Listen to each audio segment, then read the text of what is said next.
Our Caribbean countries still import much of their fish and seafood. This vital food group cannot be overlooked for its crucial contribution to nutrition, especially for vulnerable populations, and particularly those in our rural communities. This points to the need for a more holistic approach to our agri-food systems. We must then adopt management practices that maintain fish populations and ecosystem health while preventing overexploitation. Balancing human needs with biodiversity protection is essential if we are to achieve sustainable long-term benefits. Additionally, the development of the mariculture industry offers a viable solution to improve the sustainability of our fisheries. By cultivating marine organisms in their natural habitats, we can boost local fish production, reduce import dependency, and provide fresh, nutritious seafood, as well as sustainable livelihoods for our coastal communities. It is therefore crucial that we provide financial support to our fishers. Access to funds, whether through grants or soft loans, can enable our fishers to upgrade their equipment, adopt sustainable practices, and increase their productivity, contributing to the overall economic recovery and food security of our region. Our task here then is clear. We must adopt innovative and sustainable practices that will protect and harness the bounty of our oceans. By doing so, we can secure a prosperous future for our communities, ensure food and nutrition security, and contribute to the global agenda of sustainable development. This forum is our call to action. It is an opportunity to share knowledge, forge partnerships, and develop strategies that will empower small island developing states to thrive. Let us therefore work together to create a sustainable blue economy that will benefit us all. And permit me now to say thank you. Thank you for your commitment and participation. Thank you for your willingness to embark on this journey with a shared vision, a collective will to make a sustained positive difference in all of our small island developing states. It's wonderful. Thank you.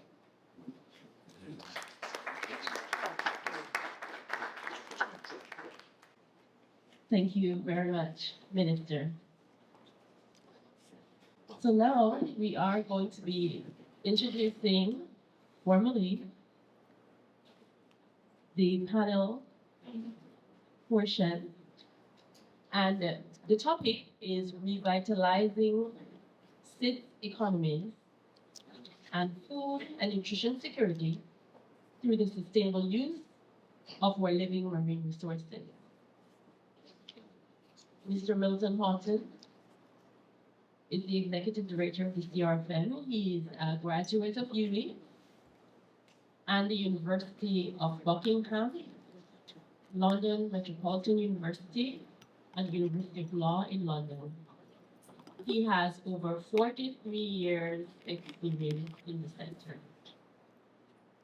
Ambassador Joseph has served within the office of the Prime Minister in Antigua since 2014, and he's also an international negotiator for Antigua and Barbuda and other Caribbean, European, and Asian countries.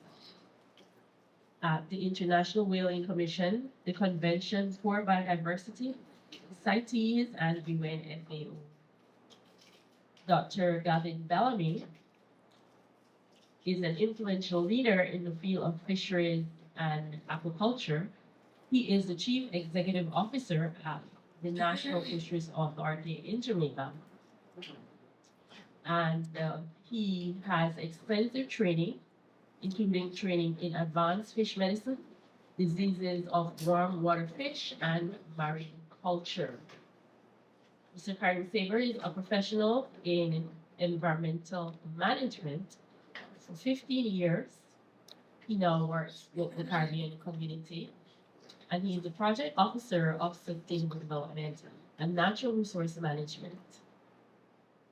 Dr. Salome Taufa is the resource economist and team leader for fisheries at the Pacific Islands Forum Secretariat She has supported the implementation of Forum Economic Ministers' decisions, including the development of the Pacific Roadmap for Economic Development in support of the implementation of the 2050 Strategy for Blue Pacific Continent.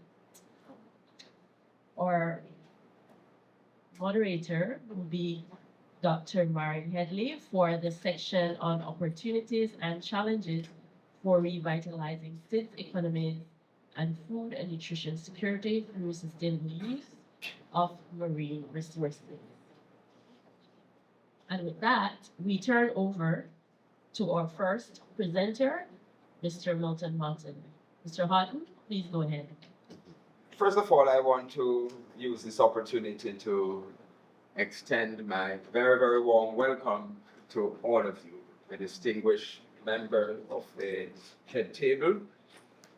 In the interest of time, I'm going to accept the protocol already established and just move on because I know we're challenged for time. But welcome to you who are in the room and also to those who are joining us online.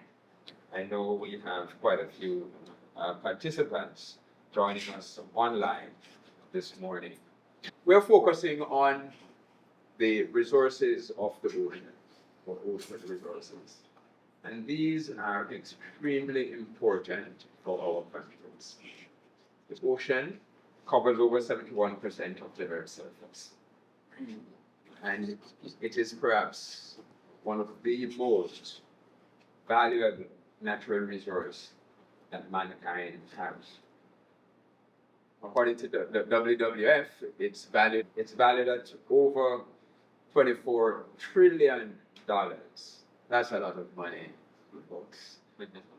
The ocean absorbs 90% of the heat from global warming. It sequesters 30% of the carbon dioxide that is released in the atmosphere. And it produces over 50% of the oxygen that we breathe. An estimated 50 to 80% of all life on Earth is found in the ocean. Less than 10% of the ocean space has been explored, and we have good scientific knowledge and understanding. Less than 10%. We're told that there are almost 237,000 marine species that have been identified. But scientists estimate that there may be as many as 25 million marine species. So vast majority is still to be even identified. Now, we have a wide variety and diversity of marine species.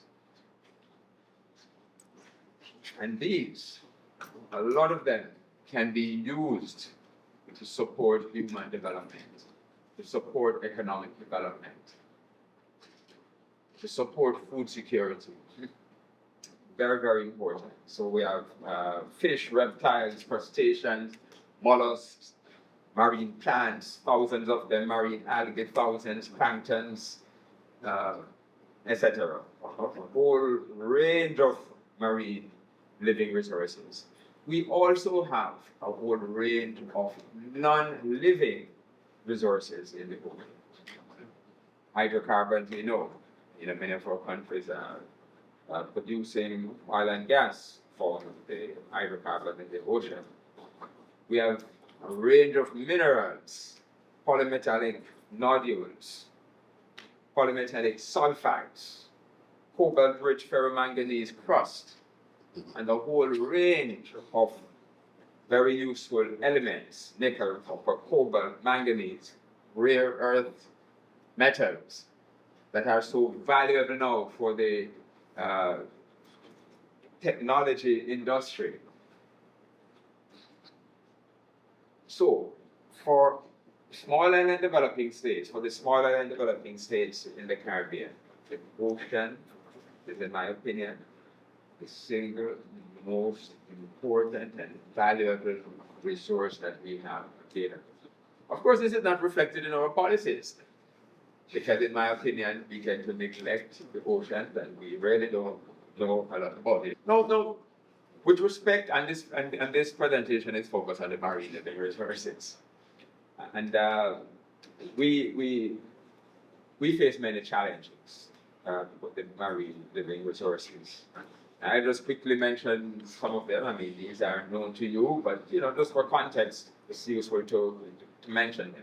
We have the challenge of overexploitation, especially within the Caribbean, of some of our nearshore coastal resources. But we also have the challenge of some of our resources, known resources that are unutilized, underutilized. And so that is also a problem. So overexploitation is a problem, underutilization, unutilization of resources that's sitting there and could be helping with our development or food security, creating jobs, etc. It's not accepted. We have problems with IUU fishing and fisheries crime, and I don't need to go into that in any detail. We have degradation of critical ecosystems and marine habitats, such as our coral reefs, mangrove, seagrass bed, and this is from a number of factors. And a lot of it due to anthropogenic activities, human activities, on land as well as in the sea. We have pollution, runoff from agriculture. We have sewage. We have plastic waste. A lot of it entering the marine environment, and they're degrading and the environment and impacting on the health of the marine living resources and biodiversity and the fish and other fishery products, or the seafood products that we want for food security. There's also the limited economic opportunities, poverty in many of our countries and communities, and lack of alternative livelihood opportunities. And this drives heavy reliance on the coastal and marine resources, can lead to overuse. In addition, we have challenges with governance and management. Our legal and regulatory framework or administrative systems for management or enforcement tend to be limited, again, because in some cases we just have small economies, and to do these things and to cover the large ocean space that we have, it is challenging.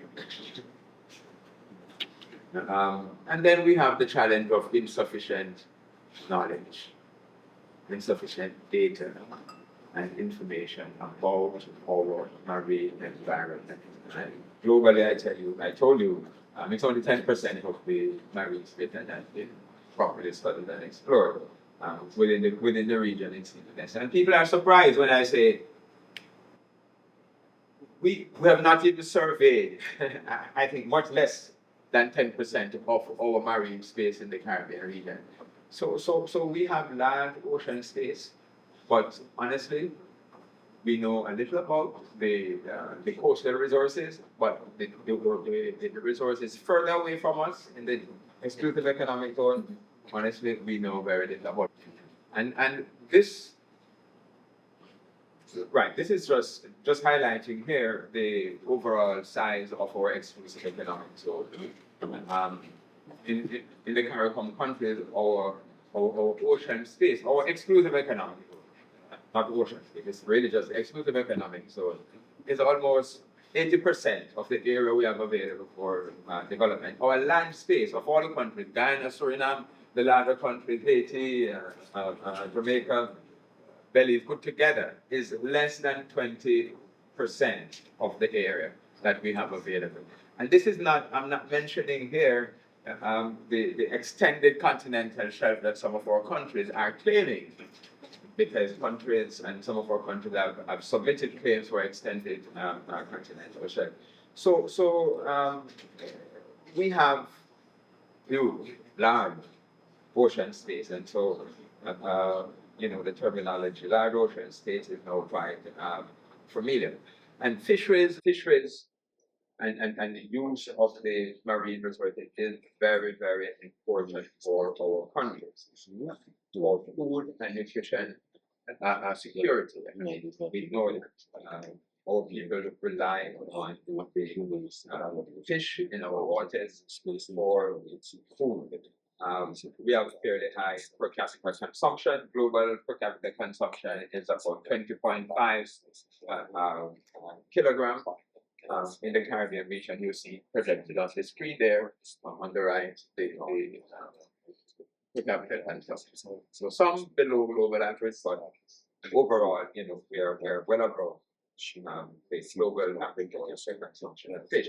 And fish is filled with good nutrition, good nutritious stuff, protein and a whole range of vitamins and minerals and micronutrients and all things that we need for a healthy lifestyle.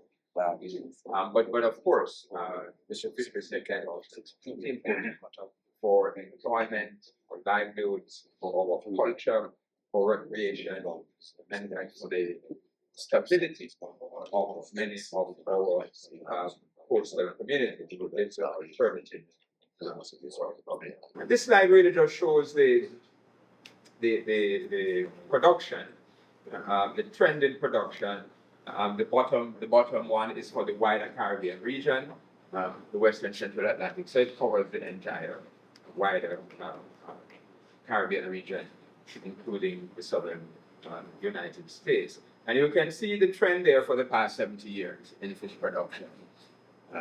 So, you know, I won't say much more about that. The top left-hand chart is for the CARICOM countries, the 17 countries that we work with in our CARICOM countries. And you can see the trend speaks for itself. At the end of the day, all I want to say here is that, you know, the fisheries sector is indeed very important for food, for export earning, and livelihoods. So I want to turn to say a few words about the policies and strategic framework for resilient and sustainable fisheries and resources. Now, there are a number of important instruments that establish the frameworks for resilient and sustainable fisheries in the current country. And a key instrument, we don't hear much about this in the context of fisheries, is the revised Treaty of Ramos. It includes an article commitment to environmental sustainability, marine environment, and sustainable use of the marine living resources of the country. Then there is the agreement establishing the CRFM, which is the organization that I work with. And the CRFM is an institutional arrangement to facilitate cooperation among the countries to develop and use our marine living resources in aquaculture in a sustainable manner for the benefit of our people, guided by international best practices. And then we have the Caribbean Community Common Fisheries Policy, including 4 protocols that have been established under the policy. And that is perhaps the key long-term strategic document for resilient and sustainable fisheries in the CARICOM region. And we also have the CRFM strategic plan that runs from 2022 to 2030 that we are now implementing. The strategic plan, of course, implements the commitments under the Common Fisheries Policy and a number of other instruments that's important. But in the interest of time, you know, these are the main instruments. So, with respect to the Common Fisheries Policy, we have 4 protocols under the policy. Protocol and small-scale fisheries, ensuring that the needs of the small-scale fisheries sector is adequately recognized and integrated and provided for in our policies and programs and investments going forward. And I want to welcome the fisher folk who are here with us. I know we have a few fishers in the room, and I think we probably have some online too. So Special recognition and welcome to our stakeholders in the fishing industry, especially the small scale operators. They're extremely important for us to realize the vision of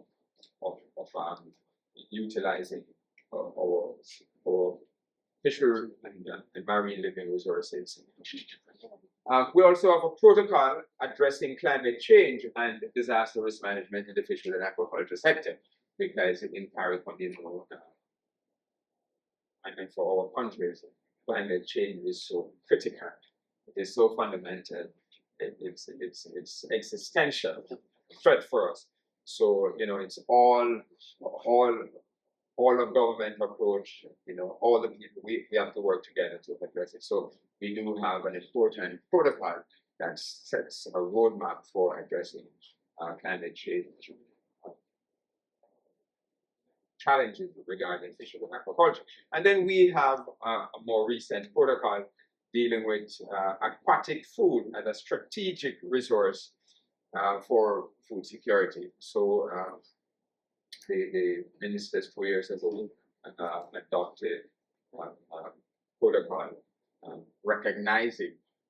formally recognizing aquatic food, seafood, and others, aquaculture fish production as a strategic resource. And then we have the latest protocol, which was adopted last year, the part of last year, addressing the issue of sustainable use of the marine living resources for low economic growth and sustainable development. And it's very, very important that we are clear in our commitment to the resources, because there's a lot of confusion, right? I mean, some were promoting conservation and protection and forgetting about the need for human development and livelihoods and food security. Others who are not concerned about conservation and protection and so forth. But we really need to be clear in what we want and how we want to relate to our marine living resources and the ministerial council of the CRFM, and indeed, and the quartet also, the Council for Trade and Economic Development of CARICOM endorsed the protocol identifying the sustainable use as the critical guiding principle with respect to the use of our marine resources. In other words, we are committed to utilizing these resources, but utilizing them in a sustainable manner by balancing development with conservation and making sure that we are able to get long-term sustainable benefits from these very important resources. And it might seem trivial, but this is extremely, extremely important, especially now when you have so much conflict and contradiction about how we should move forward and where the balance is. We have another important instrument here dealing with IUU and fisheries crime, and that's a big issue for us in the Caribbean region. I won't go into that in any depth, but it is a very important issue, and we have to deal with it because of our limited size, our large ocean space, and the fact that our fisheries are concentrated largely in the coastal water, very little activity in the deeper waters. There's a fair amount of IUU fishing that's taking place. Then we have the strategic plan that I mentioned, 2022 to 2030. And we have 4 strategic goals and a couple of functional goals. The main strategic goal is really sustainable use. Not surprising, including diversification and development of our value chains, and also proper management and conservation of our fish resources to ensure that both the habitat, critical habitat, and the stocks are maintained at sustainable levels. So, there are a whole range of things that we are pursuing in this regard, from marine protected area, dealing with ghost fishing, strengthening management measures for various fisheries and stocks, etc., developing management plans, etc. A second strategic goal is addressing the welfare and livelihood issues, ensuring that our people, our consumers, our coastal communities, our fisher folk, that their livelihoods and welfare issues are dealt with, and that they are resilient, that they're safe, and they're and the third strategic goal deals with ensuring supply of safe, sufficient nutrient sufficiency for healthy lifestyle. And the fourth is resilience, given the challenges associated with climate change, erosion, acidification, natural disasters, other external shocks.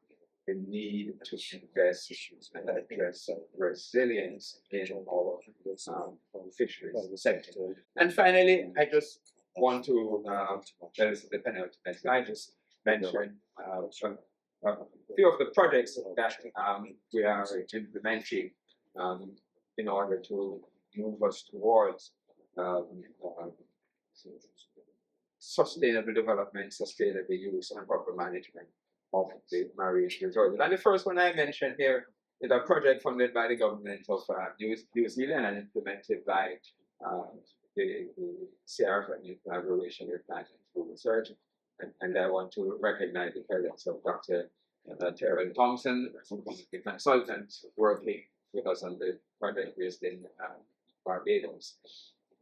So due to climate change and eutrophication of the oceans, we have been having, and a few other factors, we have been having massive blooms of sargassum across the Atlantic, inundating West African coasts as well as the Caribbean almost every year, and the trend is increasing. So we're having this massive inundation that is creating a lot of problems for us. So with the support of the government of New Zealand, this project is aimed at developing the value chain, developing products from the sargassum seaweed, and we have made significant progress. We are now we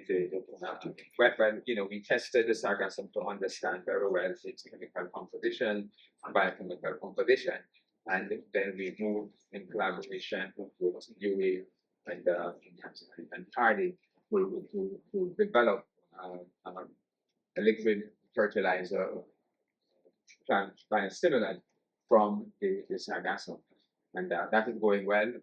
We are now in the process of doing some field testing to see how the product actually works in the field. And this could be huge because we import a lot of fertilizer in the region, and it costs us a lot of money. The agricultural sector depend on it, and this is good natural organic based fertilizer. So we're very pleased about that. Then we have another project which is focused on promoting national blue economy priorities through marine spatial planning, marine protected area, and fisheries value chain development. It's a GEF funded project, values about $48 million. But then we have the Canadian funded Starfish project, which is focused on sustainable technologies for adaptation and resilience in the fisheries sector.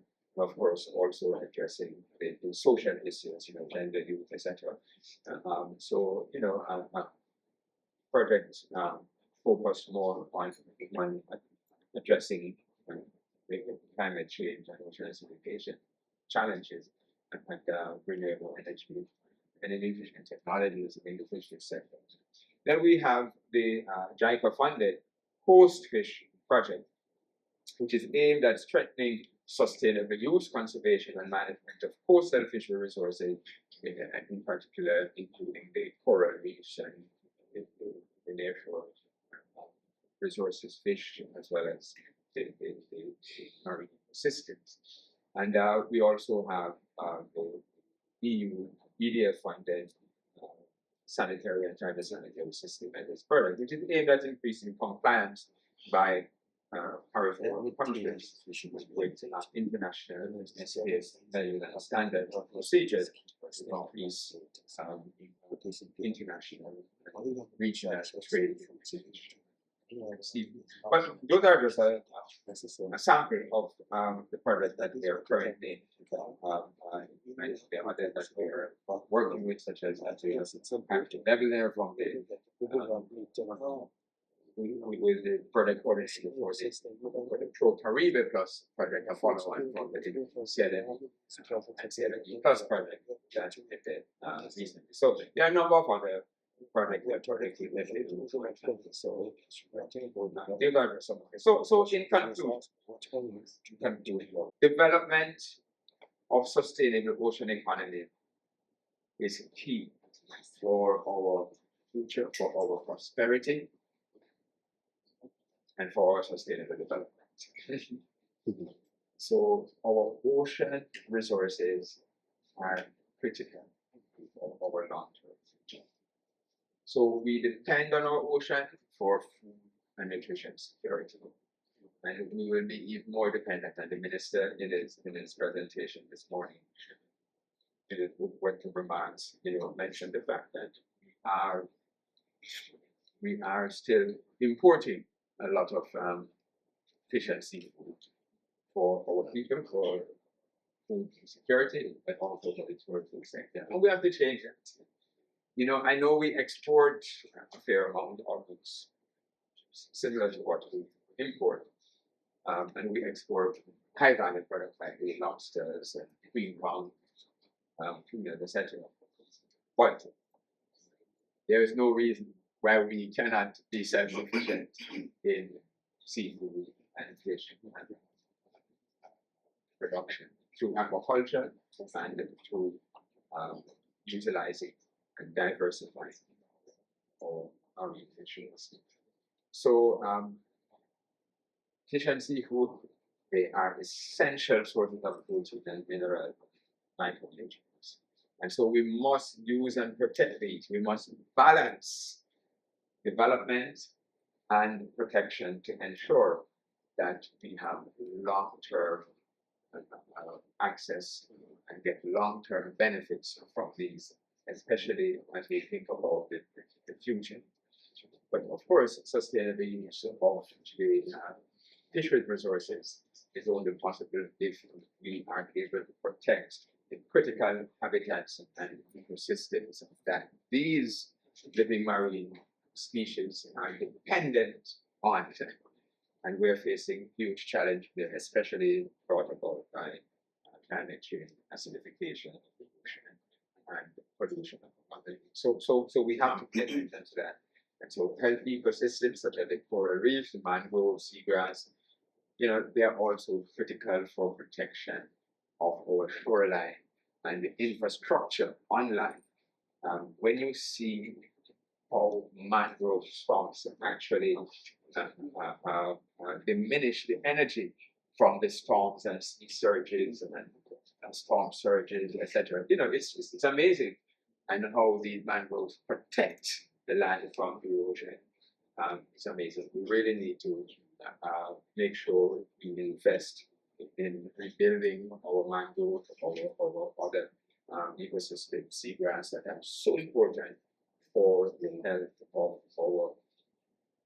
our marine living resources, but also protect us, especially in this changing environment with more frequent hurricanes and storms, and therefore to build resilience on all levels among the ecosystem and the ecosystems level in the marine environment, but also for our coastal and fishing communities and our countries overall.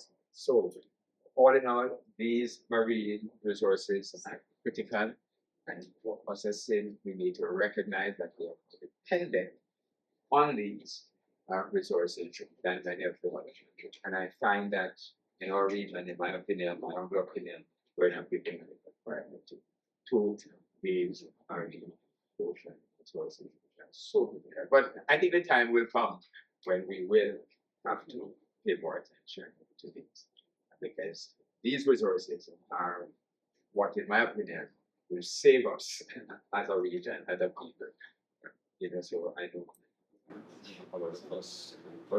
we need to save them, but it is these resources that we need to take care of, and that will save us. Thank you very much.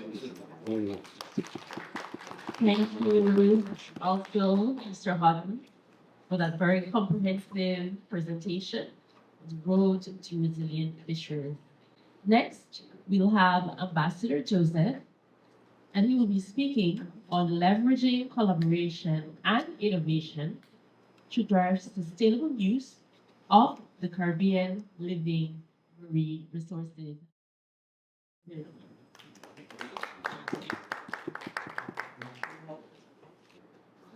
Let me thank Milton and the organizing committee for inviting me here to speak to this forum on the issue of innovation and collaboration in fisheries to enhance food security in the region.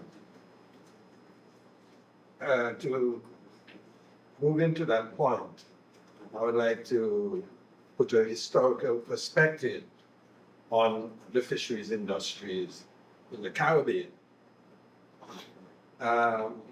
Many of us, some of us would, and many of us would not know that the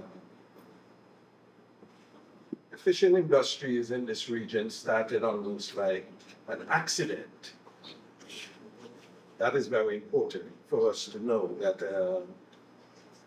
when agriculture became a challenging industry for the British colonialists during the 50s and 60s, they were confronted with high numbers of individuals that were very unskilled in the workforce. Most of these individuals were working in the sugar industry.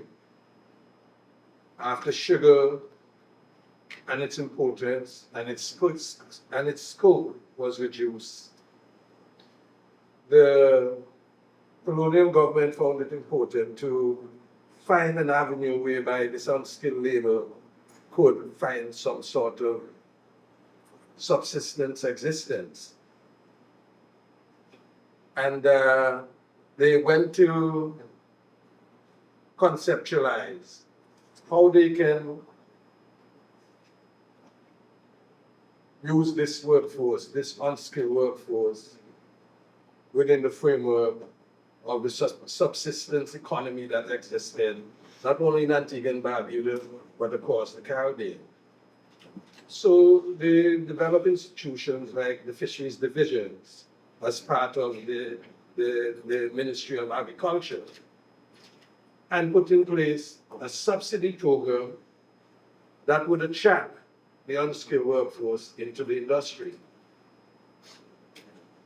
We started boat building. They started to give loans for fishing gear. And many people entered the industry without any sense of creating a business structure around what you call their livelihoods. And what you had is fishermen and their families engaging in a subsistence type activity where they go to sea in the morning, have a catch, coastal fisheries have a catch, they come back to shore, no sort of idea of processing, preservation, except for what we call in the Caribbean salting and drying. We call in Antigua corning the fish. And that was the approach that fishermen had. Live for today, forget yesterday, don't think of tomorrow.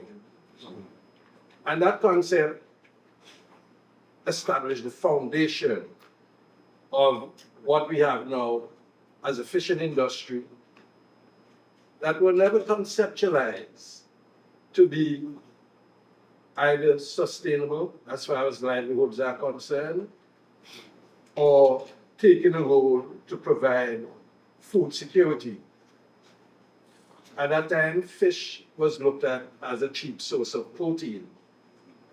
And as a result, even lobsters were used as bait in fish pots at that time. let's fast forward from that foundation that was established upon which our fishing industry is being developed now. And we came into the era when the whole international community felt that there must be some order in the ocean. Large mountain states started to wonder, why should we be at our coastline? And up to 3 miles out, we're seeing foreign fishers exploiting our resources. Then came the concept of territorial sea. Then up come the concept of the exclusive economic zone to replace that large border scope of territorial control of the ocean. And during the negotiations to establish the Law of the Sea Convention that came into being in 1982, many large maritime powers realized that if the concept of exclusive economic zone and territorial sea comes into being, it will empower a lot of small coastal states, especially island states, 6 countries, to the economical and military strategic detriment of these large countries. So during negotiations, countries protected certain interests. But we came out as winners in the final text of the Law of the Sea Convention. That convention gave coastal states like Antigua and CARICOM countries rights and privileges, but a lot of responsibilities. Responsibilities to manage, rights and privilege to develop. So we had a challenge to do both. This rights and privilege and responsibility was looked at within the foundation of where our fisheries started, a subsistence, orphan child of agriculture. That is how I call it. Fisheries started as an orphan of agriculture. So we became an irritant. Nobody knew what to do with fishermen. Governments had challenges in managing the newly minted 200 miles economic zone, exclusive economic zone. And the issue of collaboration and innovation needed to be addressed if we were going to realize the benefits that are expected with our newfound marine resources. We saw opportunities. But how can these opportunities from a fisheries standpoint be achieved within the foundation of an industry that started as subsistence, highly subsidized, without any public structure to ensure its sustainability? That scenario presents a very vulnerable shape for the fishing industry in the region. In 1982, these countries, most of them became signatories, first of all, to the Law of the Sea Convention, and then the convention was adopted. And through international collaboration, we were able to establish our fisheries laws, harmonized fisheries laws in the Caribbean, and then we're linked with the South Pacific Flora Fisheries Agency through FAO, and set up a whole management structure for small-scale fisheries in islands. These management structures, unfortunately, was based on protection and conservation. There was nothing in these structures that speak to sustainable livelihoods and innovative fisheries development. As a result, where we are today, we have an industry that has been given the challenge to assist with the food security needs of our region. An industry that is almost given a basket to carry water. And I'm going to tell you why. Our countries give priority to coastal zone development almost solely for tourism type activities. The coastal zone is one of the most critical aspects of fisheries in our region. But the issue of tenure of territory for our fishermen don't exist. A developer comes to Antigua, for instance, or to St. Kitts, or to Jamaica, and they propose a hotel development plan that will seriously impact the resources that fishers would have at the coastal level, the nurseries, and even coastal fisheries. And no consideration is given to property rights for fishermen. These coastal properties traditionally must be looked at in the eyes of fishermen who have been exploiting and finding means of livelihood in the coastal areas for many, many years.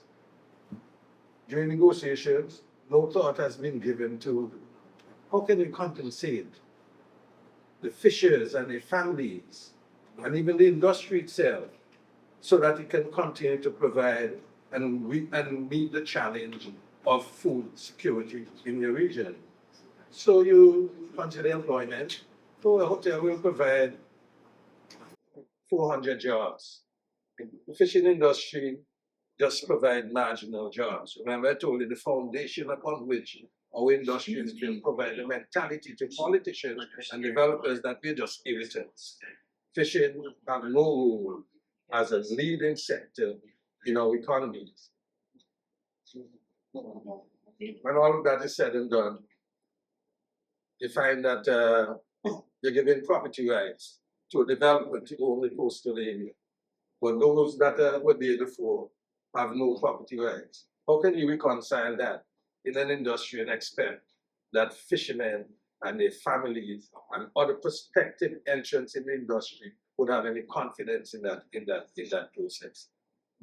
So I want to put it on the table that the issue of property rights for fishermen is something that must come back on the table, must come back and be given serious consideration by governments, because that is the only way in which you can have sustainable livelihoods and proper planning and development in the industry. You can look at sustainable as property rights in many different ways. Like for instance, let us take the project in Barbuda, for instance, the PLH. PLH is taking up a significant part of our coastal areas. This is a huge, very huge tourism-related project, which we need. No two ways about that. The country and its economy need this project. But how can you displace persons that have been dependent on the ocean for their livelihoods and replace them with another set of economic players? You can do that, but the perspective must always be what is the compensatory mechanism that you're going to put in place to ensure that through innovation and collaboration, you can still maintain your goal of food security and sustainable livelihood for the fishermen in place. There must be an economic cost put on coastal development so that those funds can be put into the fishing industry to do several things. This morning I was talking to a fisherman as I came into this room, and I asked him, how is the fishing industry? How are you doing? He said, we're doing okay, but the cost of fishing is getting higher and higher and higher. I say, why? He said, well, the ocean is very warm now, especially in the coastal areas. So the fish stocks are migrating further and further out. It takes longer lines, stronger fish traps. It takes more energy and larger boats to go there. What's causing that? We all know the culprits of global warming and climate change. But we have to think locally before we think internationally.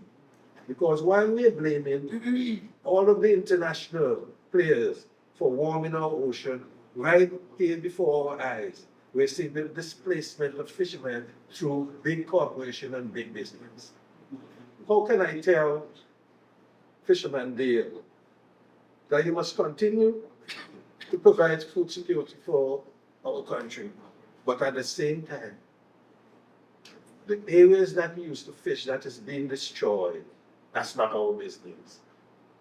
You're displaced, but still find another way.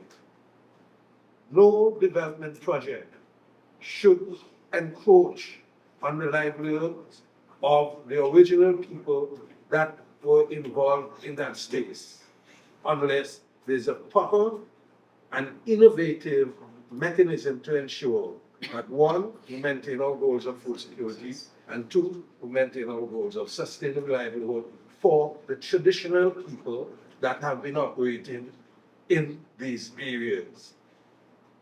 I'm going to close with one example. In the United States Virgin Islands, in the 70s and 80s, through funding from the Rockefeller Foundation, the whole of St. John's, up to 3 miles off coast, was turned into a giant protected area, national park. They had a buyback program, fishing gear buyback program, which marked the end of the coastal players being involved in maritime activities. These coastal players were relegated into becoming taxi drivers, waitresses, and waiters, bartenders, in the transition from earning a sustainable livelihood and still providing food security to a hotel plant that is dominating the coastline. What are the other activities in the marine environment in that same national park? Marine recreation, glass bottom boats where you can observe and watch everything, scuba diving. But alas, it wasn't the fishermen that transitioned into that. Big business that can afford big dive boats, huge catamarans, replace those fishermen on their property, coastal area, and they were relegated into being just taxi drivers and waiters and bartenders. That is not no security for people that should have been involved in the transition process. What compensation they got? They got nothing else. Let me buy you gear, let me buy you boat. You know, you get that, I'll buy a car. You know how long a car lasts. And then you lose the very essence of the tradition that we need to really run. I want to superimpose that on the role of international organizations and the role of like-minded countries in the concept of fisheries development and management. International organizations are very critical to allow us to maintain the rights that we have gained over the years under all of these international conventions and agreements. But something very sinister have been happening in the international organization that we have to be very much aware of.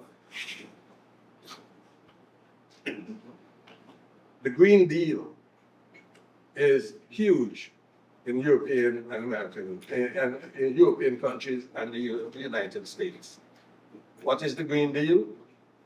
To ensure that as much as possible, we maintain the environmental integrity of our planet. Nothing is wrong with that.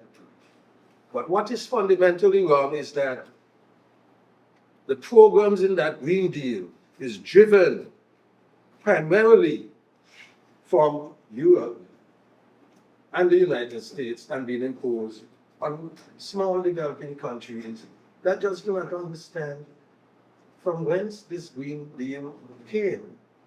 The Green Deal is telling you that protection, not conservation, protection is the key towards sustaining and maintaining your resources. So a lot of management issues are being driven by protection and not sustainable use and sustainable development. So you have irrational close seasons, you have irrational protection plans that cannot justify whether or not they can help to enhance two things: the development of the industry and the sustainable livelihood of those that are in the industry. What I noticed that is happening in the international community is that politicians in Europe and the United States think that marine resources are expendable. So they will give to their environmental community what we call the red meat of marine resource protection. Go there, fly your trade, protect everything. But those terrestrial issues that are of economic importance to these countries, don't touch these. So talk all what you want about fisheries protection in other people's exclusive economic zone, but please don't tell me anything about how I deal with other matters of animal rights in my country. So you find that you have a lot of conflict within the marine environment as to how we, as coastal people, see the developmental pathway for marine resource use as to the lens that is being seen for this development from NGOs and other governmental programs that are coming from Europe and from the USA. Let's take, for instance, at CITES. Many times, most of the restrictive initiatives that CITES adopt, they are not brought to CITES by the countries that are being affected, but these are influenced a lot by countries that say, look, you see over there in Dominica or over there in Antigua, we need to protect the mountain chicken, or we need to protect the conch. Nobody stopped to say what those mean to the people that are using them. Nobody stopped to say how these things were being utilized many, many years without being endangered as they are now. But projects are developed around these concepts, and immediately the concept becomes part of our regulatory framework to protect something, to stop use something that is not really overutilized, but are just being seen within the fancy, like the Moby Dick, or this book helped me, please, Milton. There was a book that was written by Miss Mahon, Robin Mahon's, was it Rudolph the Lobster? Where they tell this narrative about this poor little baby lobster that just leave home. Leroy the lobster. And Leroy just left his cave, and up come a fisherman, and so we could take that lobster. And nobody think about that lobster is part of our livelihood. But they're painting a picture that fishermen are taking Leroy, and Leroy have a soul, and we're doing everything wrong.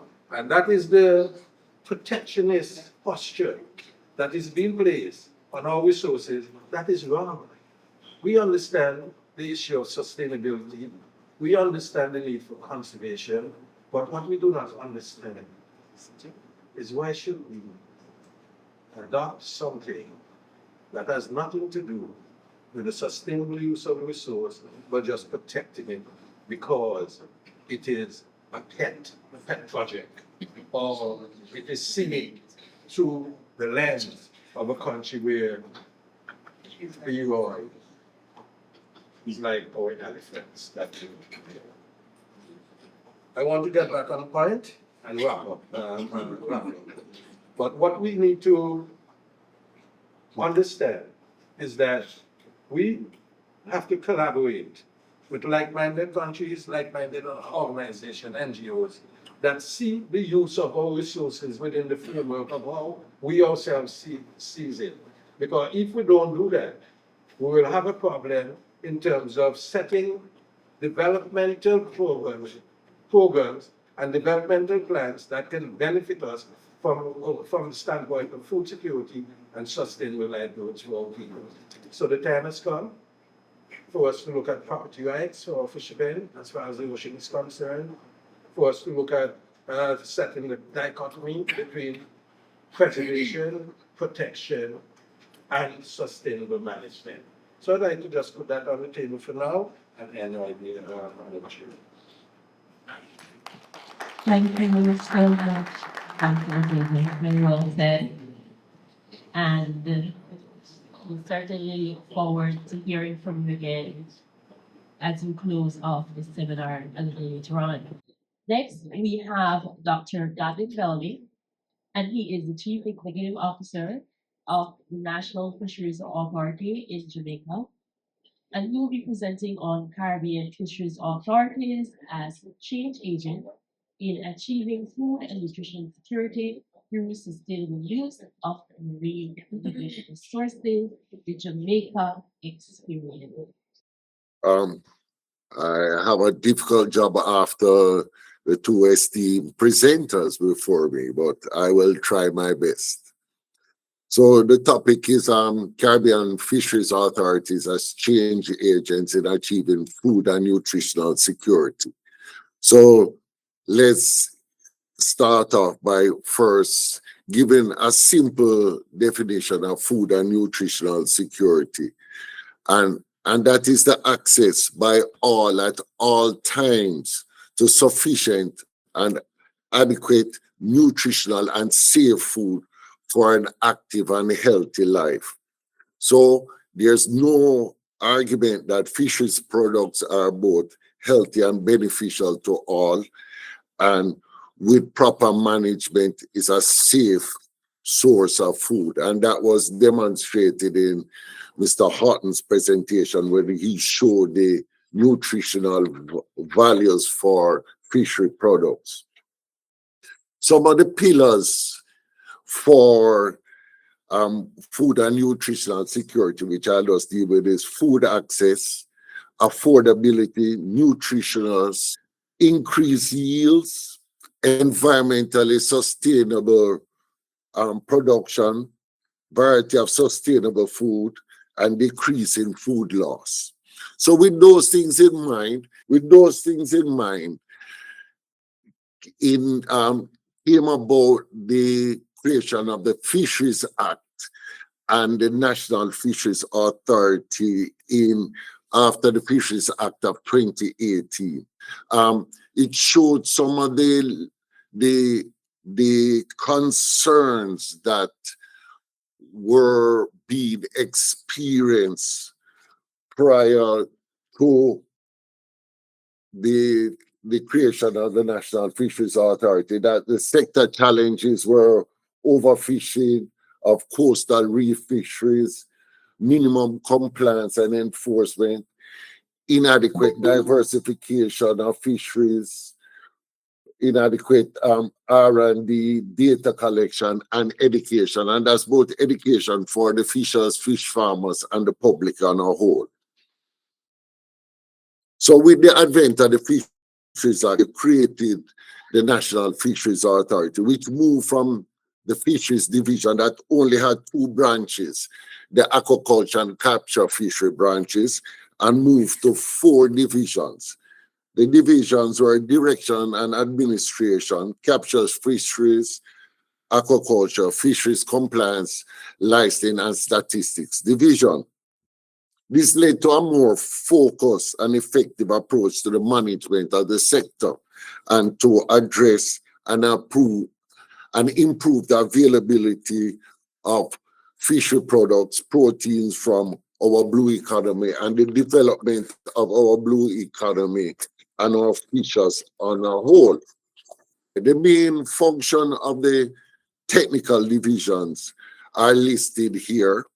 So under the capture fisheries, it was the management and conservation, fisheries development, the research, extension and training and support services. For aquaculture and aquaculture development and management, aquaculture research, fingerling production, extension, training, support services. Now, the third division, which some persons might say wouldn't contribute to food and nutrition security, but they are very important, is the compliance, license, and statistics division. Because with monitor, control, surveillance, and enforcement, we're able to enforce the laws and regulations that we have for the fishery sector.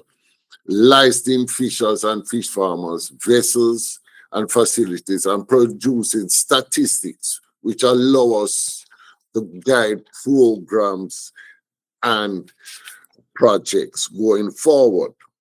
So some of the major initiatives that have come under these 4 divisions, and I just name a few to show you how holistically we have addressed the food and nutritional security problem, is one. Under direction and administration, where the overall operation and direction of the authority is decided, but we work, these are the 4 the major initiatives that we do. First of all, it's the creation of the regulations to support the Fisheries Act of 2018, which came into effect in 2019. And then next here we have the Blue Justice Initiative, which was mentioned by Mr. Haughton, for one, about which addresses organized crime in the fisheries sector and IUU, which, as previously mentioned, our ocean space is so much greater than our landmass, and to be able to properly manage and secure this ocean space, we need support and assistance.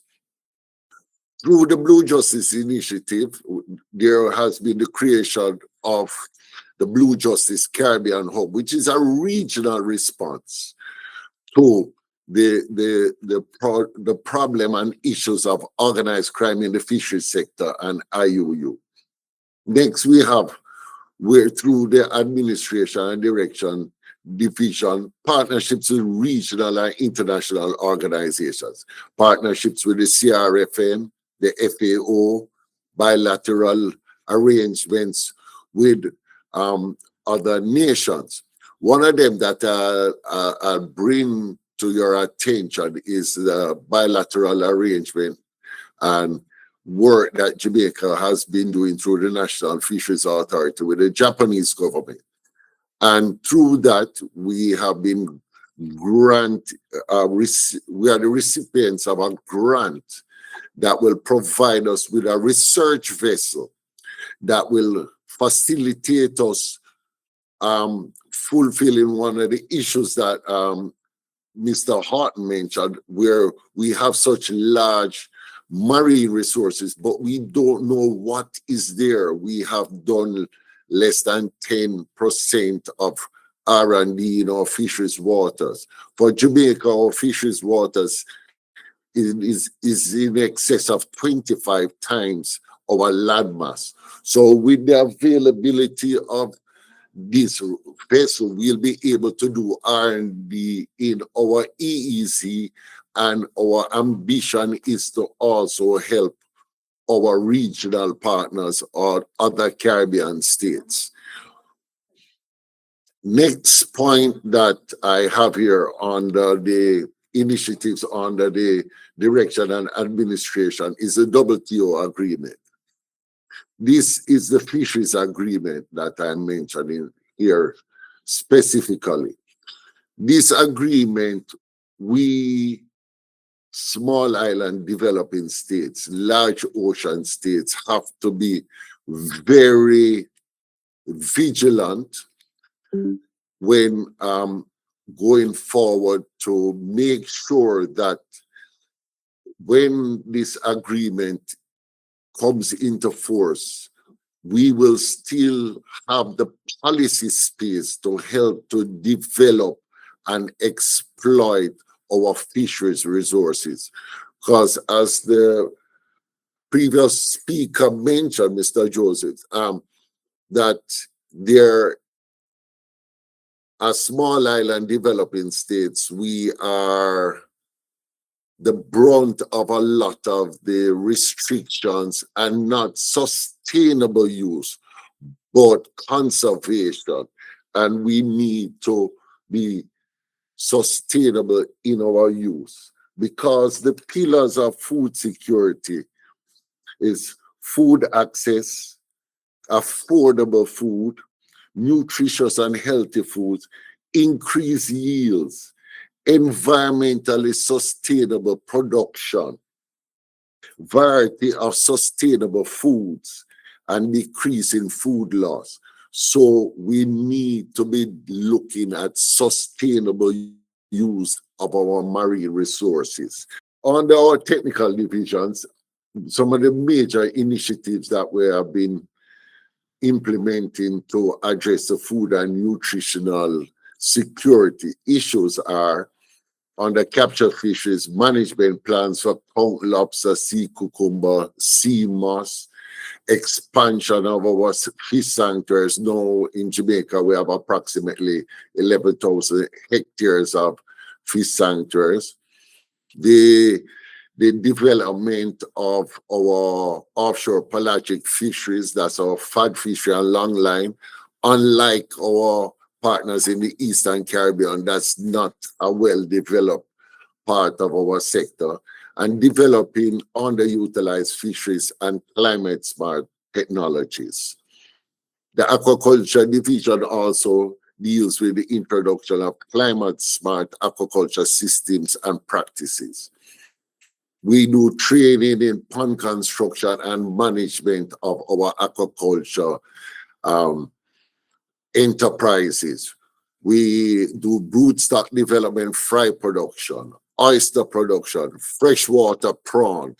Now, under the pillars, it speaks about diversification and reduction in waste. The prawn is another source of protein that can be grown simultaneously with tilapia production that makes a better use of the feed and the pond space. So it's a more rational use of the feed that you're using to feed the fish.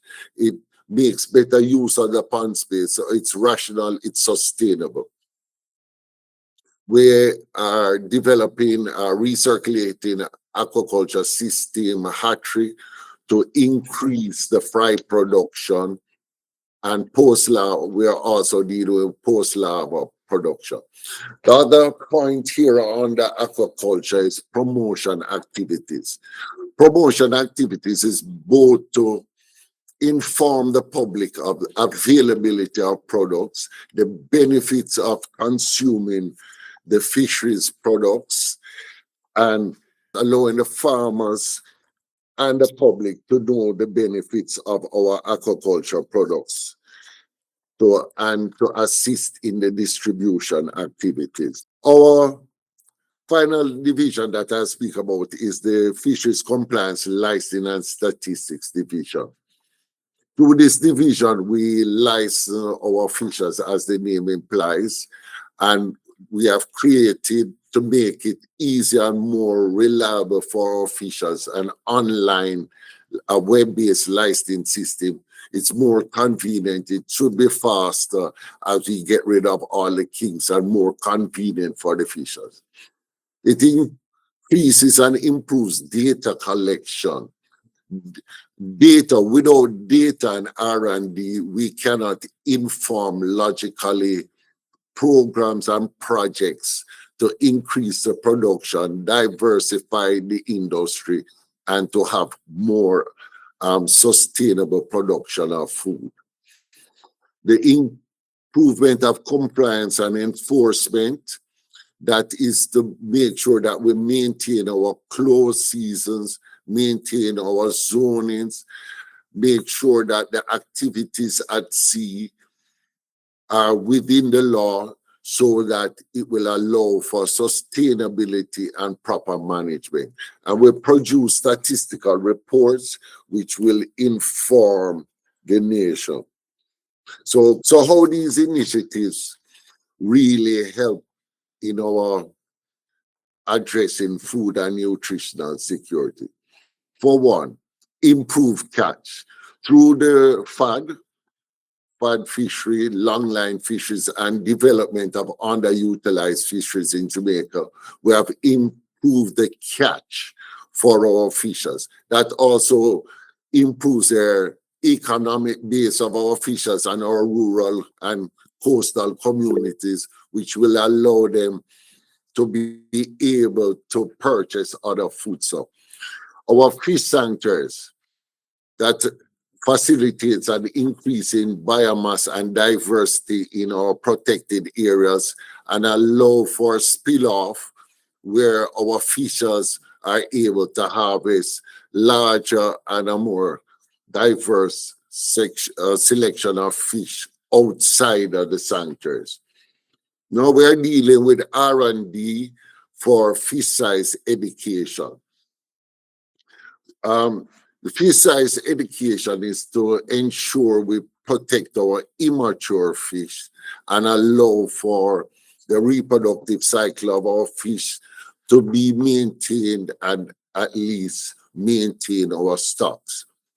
Through aquaculture, we've been doing brood stock development to produce a more efficient fish that will be a better conversion of the feed use, making it more profitable for the farmers, less waste of the feed.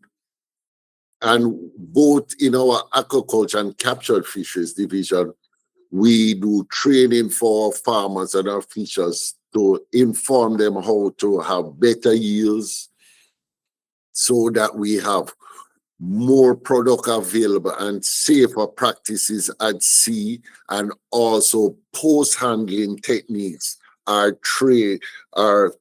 part of the training to make it a safer product. As the previous presenter said that there was just consumption for the day. There was nothing about storage, handling, and for longevity of the product. Also, on the aquaculture, we have a project to use byproducts of industry in Jamaica to create an affordable food. If anybody is aware of, in the aquaculture, the feed cost is approximately a ballpark 60% of your production cost. So if we can drop the cost of feed by using byproducts to have a sustainable feed for our fish farmers, that will also increase their profitability and reduce waste. I mentioned the freshwater prawn. That is the informed polyculture, an additional protein source. And under the pillars of food and nutritional security, one of the pillars is a variety of food. So we have our marine captured fish, we have our tilapia, which is from aquaculture, and we're adding freshwater prawn. This will allow for better utilization of the pond space and also better utilization of the feed, reducing waste and allowing the fish farmers to be more profitable. We have embarked on seaweed production where we're doing sea moss, which will allow for sustainable nutraceutical production where this is a farm product and not just wild caught. This also allows for fishers because of the depletion of the coastal reef fishery. This is an alternative livelihood for fishers who can go and culture seaweed and sea moss as another source of income to allow for them to be able to purchase food and to also help in the development of their communities. Catch data from our fishery, our licensing and statistics department informs projects, programs, availability and distribution of fisheries products, and allows for us to be more not reactive but be more proactive in our interventions into the sector. The close season compliance is done through this division, and we have lobster close seasons, conch close seasons, and this informs sustainability. Without the adequate close seasons for the replenishment of the stocks, it would not be sustainable. So these are some of the things, and the reduction in IUU to improve the overall fisheries health with combating IUU both from local and international persons who fish in our easy and our waters without being appropriately licensed. So in conclusion, I will say that how the fisheries authorities in the region can address food and nutritional security is with a holistic approach in looking at all of the facets of the industry, from both regulations, laws, compliance, and R&D to help to support the fishers and to help to develop our industry in a sustainable manner. And just to say some of the spin-offs from this is that in 2020, the fisheries sector contributed to agriculture and fisheries. As was previously mentioned, we are like the stepchild. Only 8.29% of fisheries and aquaculture industry, but we have moved to 14.24% in 2023-24 with these approaches and taking this approach to a sustainable use of our marine resources. Thank you very much. Let me just give you a brief background of how fisheries is being managed and developed in the Pacific region. I'm with one of the organizations that's called the Pacific Islands Forum Secretariat, and we are the premium political and economic organization in the Pacific.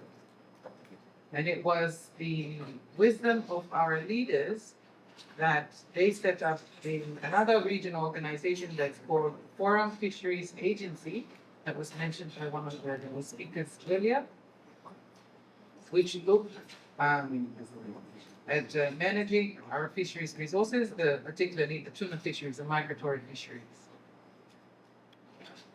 My organization and the FFA, we work very closely because fisheries is one of the 5 key priorities for our leaders. We have 18 member countries that includes Australia and New Zealand, and the other small Pacific Island countries. And our leaders have identified fisheries as one of their key priorities, and it is a standing agenda item for their meeting that takes place every year. So these regional organizations, they're working much more closely try and support the management and the development of our fisheries resources. We also have another regional agency called the Pacific Community, or SPC, and they are our science provider, and they also manage our coastal fisheries. So we have these two different regional organizations that support coastal fisheries management and development, as well as offshore fisheries. And then we provide some of the political support to these two organizations. And we're all working closely. We call the organizations of crop agencies or organizations in the Pacific. In 2022, our forum leaders endorsed what we call our North Star, and that is a 2050 strategy for the Blue Pacific continent, which outlines what our aspirations are for the Pacific. And it has 7 thematic areas. One of those thematic areas on ocean and environment, and that focuses on the protection of the ocean and the environment. And there's another thematic area that focuses on resources and economic development. And I have to say that I'm very happy to be in a discussion that doesn't see development or have a negative stigma to development, because it's always seen as such. Whenever we start talking about development, everyone's like, bringing up their bows and arrows and coming at us. So it's very refreshing to be in a conversation that talks about the sustainable development. In the Pacific region, we currently have the most and healthiest tuna stock, and it's something that we are proud of as managers of these resources. And we have what is called the green tower. So when we compare the stocks for tuna in the Pacific region and the Pacific Ocean, comparing that to the other oceans, we are actually towering. So we would like to call that the green tower. And so for our fisheries managers, we pat them in the back and say, good job. But if we look at the benefits that we're getting or that we're harnessing out of that, how much of that benefit really comes back to us? Do we have a green tower on the benefits? And the answer to that is no, because although we are managing this tuna resource, we have been managing successfully, and we are providing more than 50% of the global tuna supply. We get about only 10% of that multi-billion-dollar industry in terms of that. We share similar challenges in the Pacific to what you are facing here in the Caribbean. IUU fishing, overexploitation, limited capacity. But I think we've spent a lot of time talking about these challenges. Maybe it's enough talking and moving to doing, bringing some tangible benefits and actionable, some actions so that we can derive more benefits out of it. I'm very happy to hear the discussions this morning and going back in history, providing that historical background with the EEs. Looking at it from an economic perspective, it's an opportunity because it was more of like a distribution of wealth where we're given that right and privilege to utilize that, not only manage that resource, but see how we can benefit from it. So the question that we ask is, have we really harnessed the full potential of that opportunity that has been given to us? And so from what we've heard, it's not. The answer to that is not.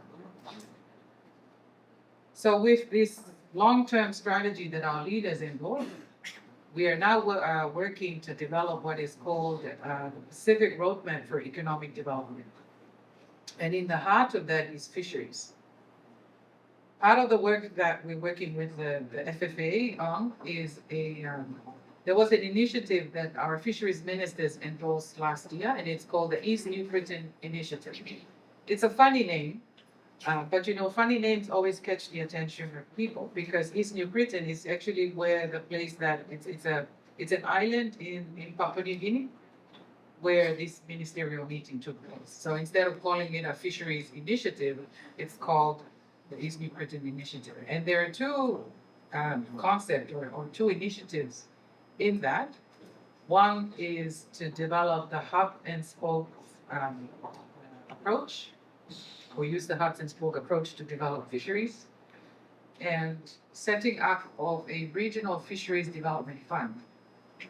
Now, just give some background on those two initiatives.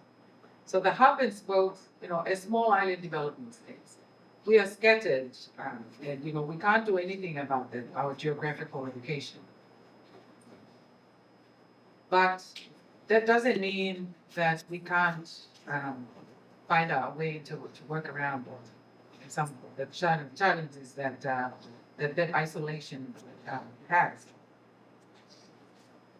But we do have some competitive or comparative advantages.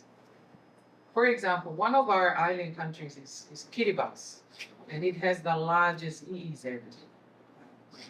But the land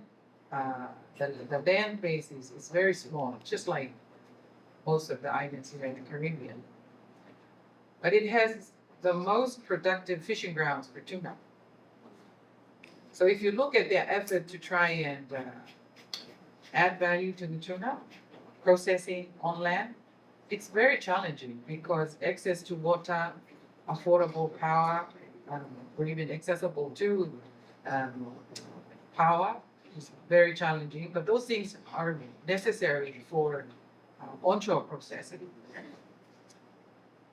We have a neighboring country, Papua New Guinea. It's a much bigger island. There's a supply of laborers there that the labor market is quite cheaper. Access to water, electricity is cheaper there. So it can provide that opportunity for processing. So the idea of the hubs and spokes is how we can use these bigger countries where cost of production may be lower to use those as hubs for the smaller countries that have the resources. They do have the fish, so they can be spokes and supply these bigger countries. And we'll try and process our own fish before we send them out to markets. A lot of our fish are being processed in Bangkok. And two of our fisheries ministers went to Bangkok, and in that event, the introductory remark was, "Welcome to the tuna capital." Bangkok doesn't. So to these ministers, they thought to themselves, that's what we should be saying. We are the tuna capital. So we have to do something about it. So if you look at it, it's changing the mindset that, we want to bring those economic activities to our region because, as resource owners, we can do more with this resource that, like what was alluded to earlier, this is the most important resource that we have. So that's the idea of the hub and spoke approach, and we're trying to bring that to upscale some of the initiatives that individual countries are undertaking. And some of our members, or most of our members, what they have realized is that they have tried to develop their own fisheries, but they can only go so far. To go further, we have to work together, like what was alluded to, the importance of collaboration, bringing innovation and collaboration into the mix. The second initiative is to develop a regional fisheries development fund. As you're all aware, accessing the right amount of capital, or the capital that may be required for us to build and develop our fisheries is very, very difficult. And so for us in the Pacific, we thought instead of putting a hand out and keep begging our development partners, why don't we build our own fund ourselves? And one resource that can do that is fisheries. So now with fisheries, particularly the tuna being in our EEZ, and what we've been told by scientists is that these, with the warming impact of climate change, the tuna will move out of our EEZ. By 2050, we'll be losing about 10% of our current revenues. So while we have the tuna in our waters, we want to see what we can get out of that and build this fund so that it can support our sustainable development going forward. One of the presenters mentioned the WTO Fisheries Subsidies Agreement. it's good where you can sort of address the highly subsidized distant water fishing nations. But I ask the question, are we as SIDS ready to fill the gap if these distant water fishing nations are facing out their fishing boat or not really, when some of these fishing boats are not economically viable to come to our waters to fish there? And a lot of questions and a lot of answers from our Pacific is that no, we're not ready. Don't have the capacity to go out and catch those fishes ourselves. And largely because, not because we can't catch the fish, but we cannot afford to buy the boats to go out and catch the fish. And with all some of the international regulations that sort of prohibit the amount of emission, the kind of the things that come with the old boats that we can afford, that limits our capability. So to strengthen our fishes, want to give them opportunities or try and make accessing to finance easier. So that's the idea behind trying to develop this fisheries development fund. So in our fisheries, we work closely to support the development.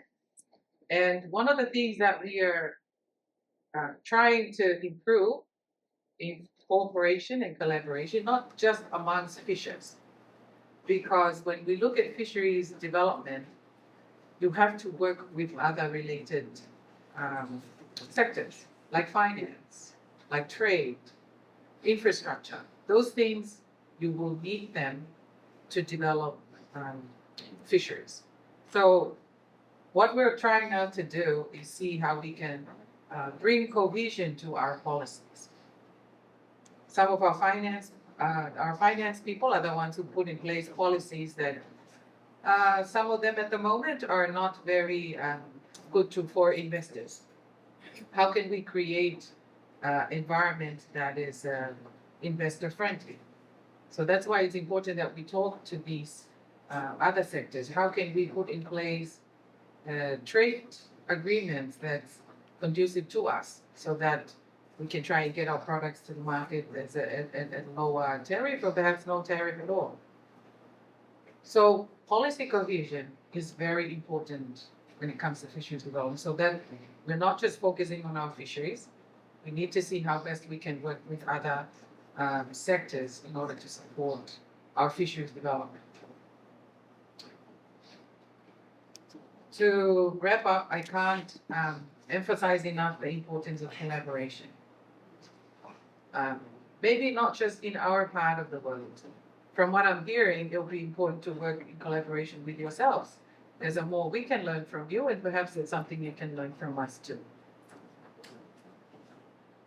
The striking a right balance between conservation and development is also very important. Just because we talk about development doesn't mean we want to do away with the conservation efforts. No, we know the benefits of that, but how do we strike the right balance is something that's critical for us, because of course we'll need the fish to still be in the water for us to develop it. And I also like the idea of the comment that was made about think locally before you think globally. As SIDS, we can't keep playing the victim card. Oh, we are small. We're the least to contribute to the cause of this global warming. We've been doing that for quite some time, but perhaps that time has come to an end. We need to pull our socks up and put a skin in the game. Mm-hmm. So with that, I think collaboration among SIDS is much more important now than ever. And I leave you with those few words. And I'm sorry I couldn't stay for the rest of the session, but I'll leave my card here at the front, and happy to stay in touch with you for any, if anything you want to learn more about the Pacific. Happy to do that. And thank you very much. We appreciate you sharing that perspective from the Pacific and the rich lessons and experiences. Certainly, we do have a lot in common. So, last but not least, we have Mr. Kareem Sabir, and he is a Senior Project Officer for Sustainable Development at the CARICOM Secretariat, and he will be talking with us about CARICOM's resilient prosperity, marine biodiversity, and environmental health as a foundation for accelerating new growth through the sustainable use of living marine resources. Please go ahead, Mr. Kareem. Thank you so much. The first thing I want to mention is the importance of building on the legacy and strong foundation of the CRFM. See the CRFM as recognized by the heads competent agency of CARICOM for the sustainable use and conservation, that balance of living marine resources in the community and in the Caribbean Sea. And we see the Common Fisheries Policy as a document that was really well negotiated and crafted, and it takes into account the marine systems that support the fishing industry, and thereby it's quite a comprehensive document in terms of ecosystem-based approaches to fisheries management. However, we recognize, though, that comprehensive and inclusive management of living and non-living marine resources and the management of the conflicts and impacts of all the resource users would require a broader policy framework. We have an excellent foundation that was laid down in the CLM process. That TGA, the SAP cycle, the transboundary diagnostic analysis, where we have a critical look at the drivers and the pressures of living marine resources, and crafting strategic approaches to resolve and reduce those pressures.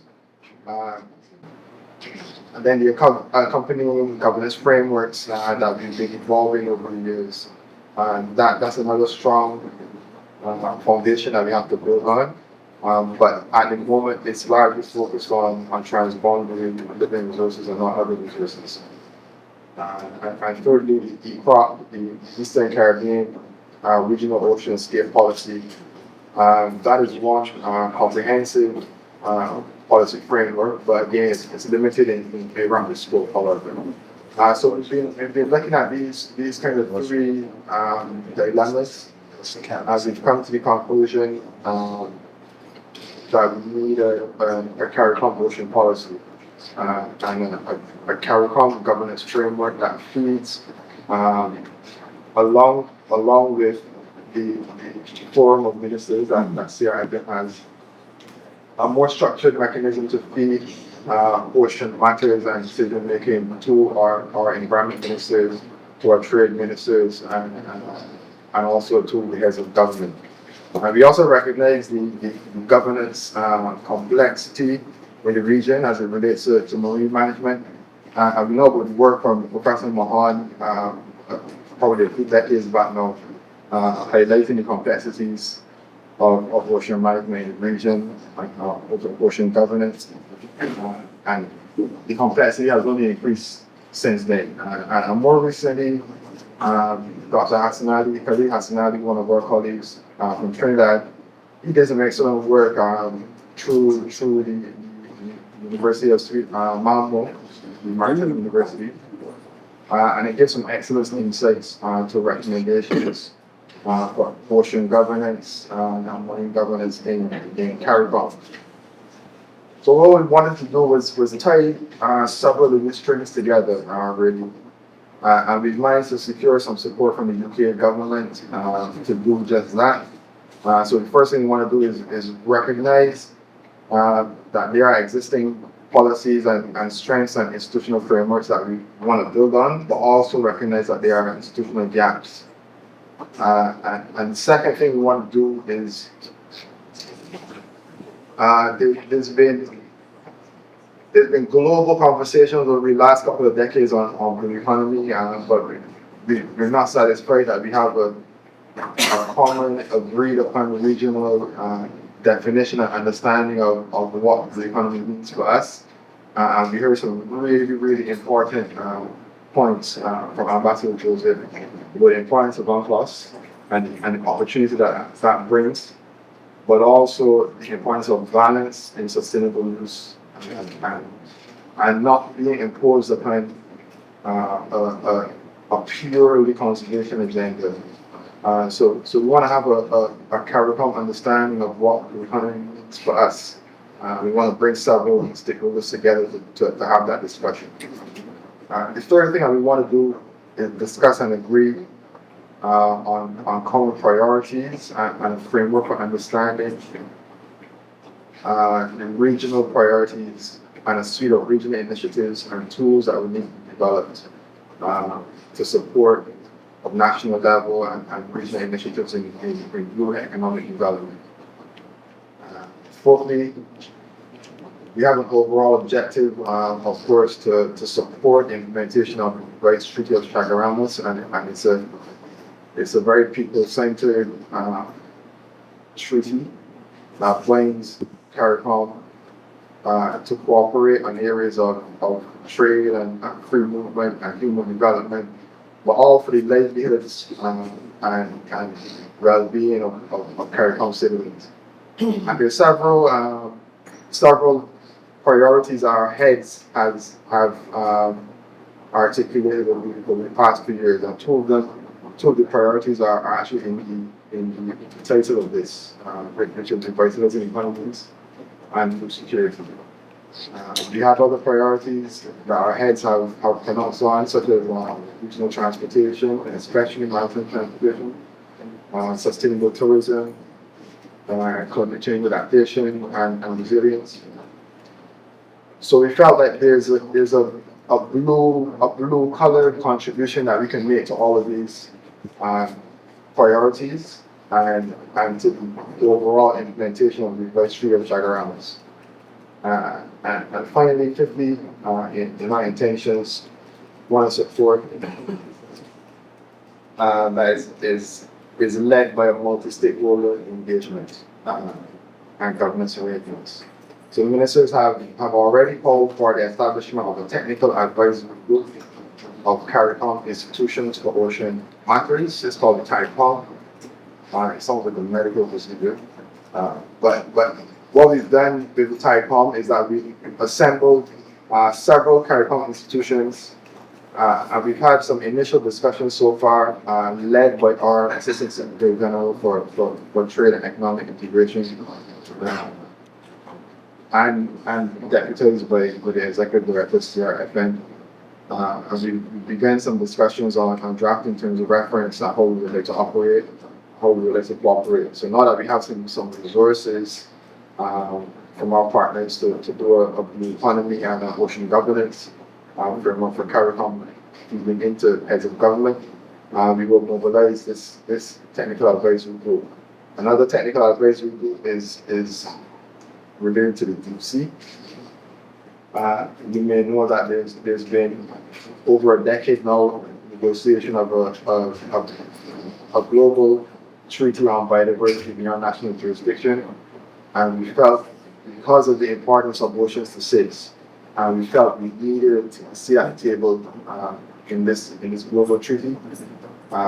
Ministers have also mandated us to establish a multi-stakeholder advisory group to look particularly at the implications of this treaty for CARICOM. And just yesterday we met with the head of the International Seabed Authority, and we had some promising discussions to explore this, to support also sustainable use of non-driven resources in the high season area, and how CARICOM member states can be involved in that. One of the final things I want to mention is the work that will be commencing soon, and as soon as next week, really, to begin procurement and so on, and reaching out to stakeholders. We want to craft a really concise and crisp policy document on ocean management, because we appreciate that there are many many complementary frameworks and policy documents already.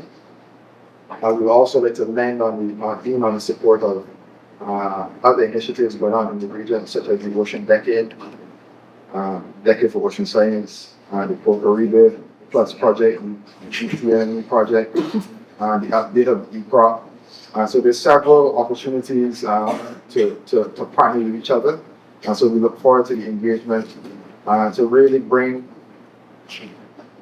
It's really quite important. We've been talking about food security, but there's so many other interests, resources, uses, and players in marine space that we first really need a common framework for understanding what's in our oceans, understand in a meaningful way the conflicts and the uses, so that we don't repeat history of the malpractice of the treatment of the fishing industry and the fishing folk.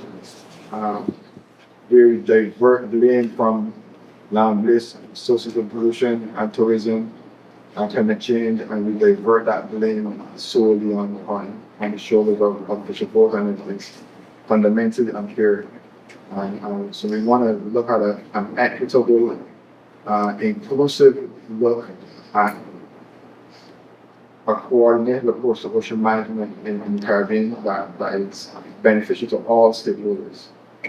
So with that, I just want to again thank you, Milton, CRFM, and partners for the opportunity, the government of Antigua and Barbuda, government of Jamaica, government associates, for the opportunity to give this brief presentation.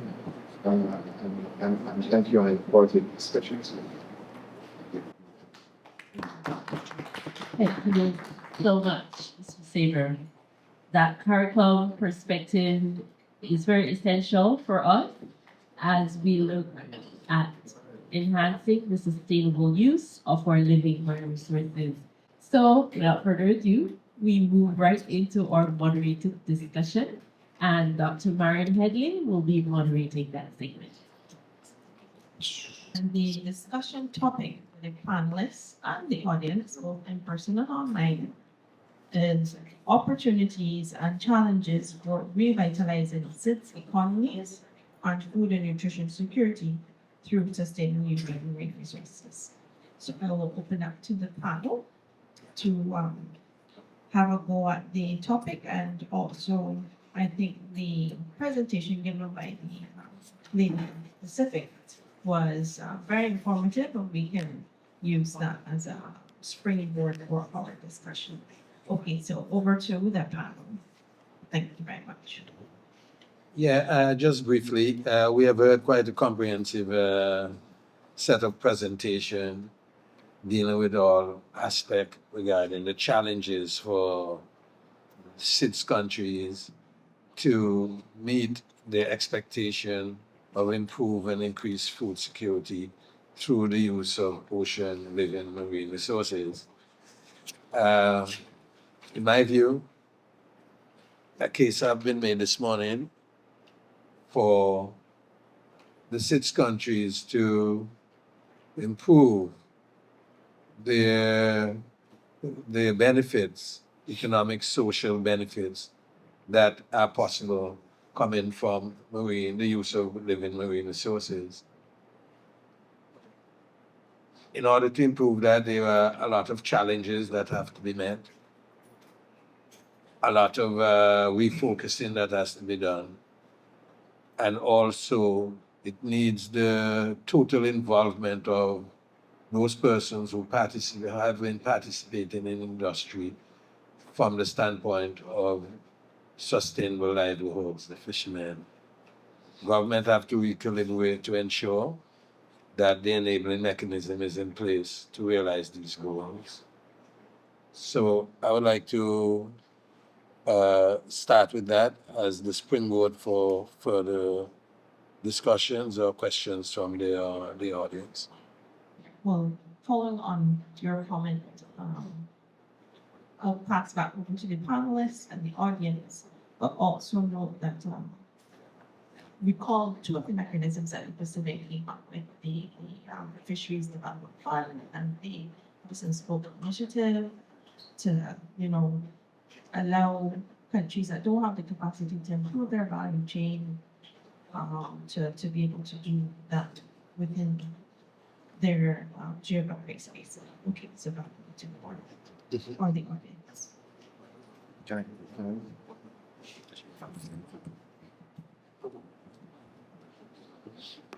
Thanks, Marion. And I just wanted to mention, the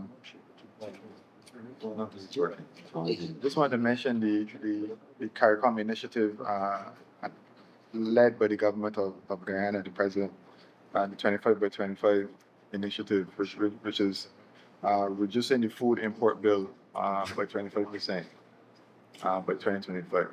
And it has an important, but overall, it looks at creating value, investment, driving investment in agriculture, specifically in the fisheries sector. We're looking at some estimates of 86 million in additional value chain estimates, but it requires attracting investment.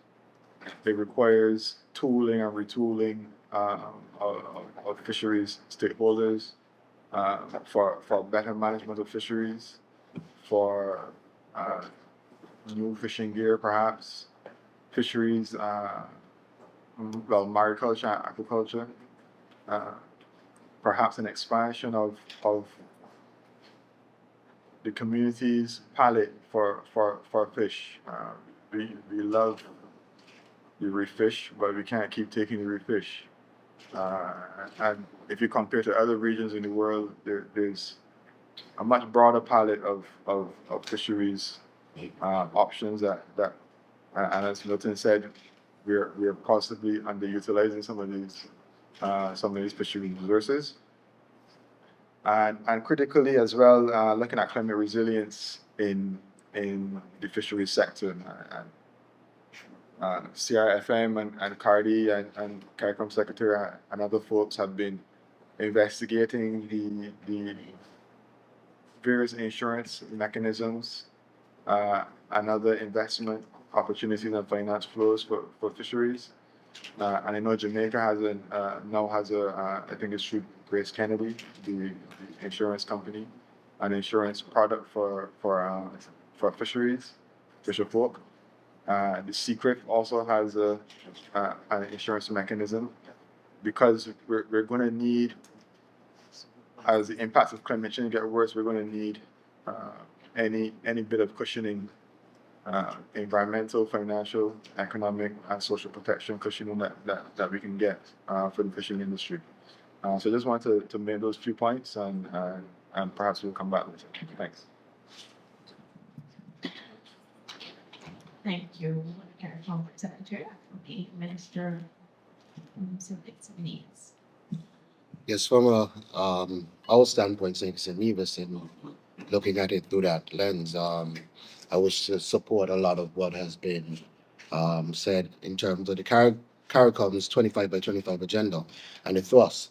Now, we recognize as a very small state in the aspect of St. Kitts and Nevis, that one, we have to look at it through multiple perspectives. Aquaculture is one of the areas that we have recognized that lends for us climate resilience, and we've been invested in aquaculture significantly. We had a mission to Florida just last year, where we would have learned, some of the tricks of the trade, if you say, that they're utilizing there, that we could now transfer to our own country. And we've been working along with a number of organizations to help and develop that as well, both for further research and development, but also to ensure that we maintain our food security. Beyond that, though, it's just so many different areas that we have to look at, the training aspect, because our fishermen, sadly, were just prior to now, only used to doing 20 miles. And in areas we have EEZ that stretches to 200. And so at the end of the day, we recognize the limitations that we have. And there's so many areas that we have to tap into as a people, as a region, to be able to maximize and sustainably developed. But the drive from CARICOM is helping to drive investment in some of these areas now because it has enhanced the focus of our countries that we need to take this serious and we need to invest in it. And we need to ensure that our people are ready to benefit, because a lot of times the investment comes from outside, as the same channels the profits are driven as well. As we heard in the case of the Pacific, only 10% of their industry is retained, and we don't necessarily want that for our region. It's a call as well to our fisher folk to recognize that we have gone through this, unfortunately, through sugar. We have gone through it through our development. We only get a small portion of the pie when the investment comes from elsewhere. And it is to now band together, do the necessary developments so that we can increase substantially our own intake, but do it sustainably and ensure that we are focusing on the realities, climate change being a major one.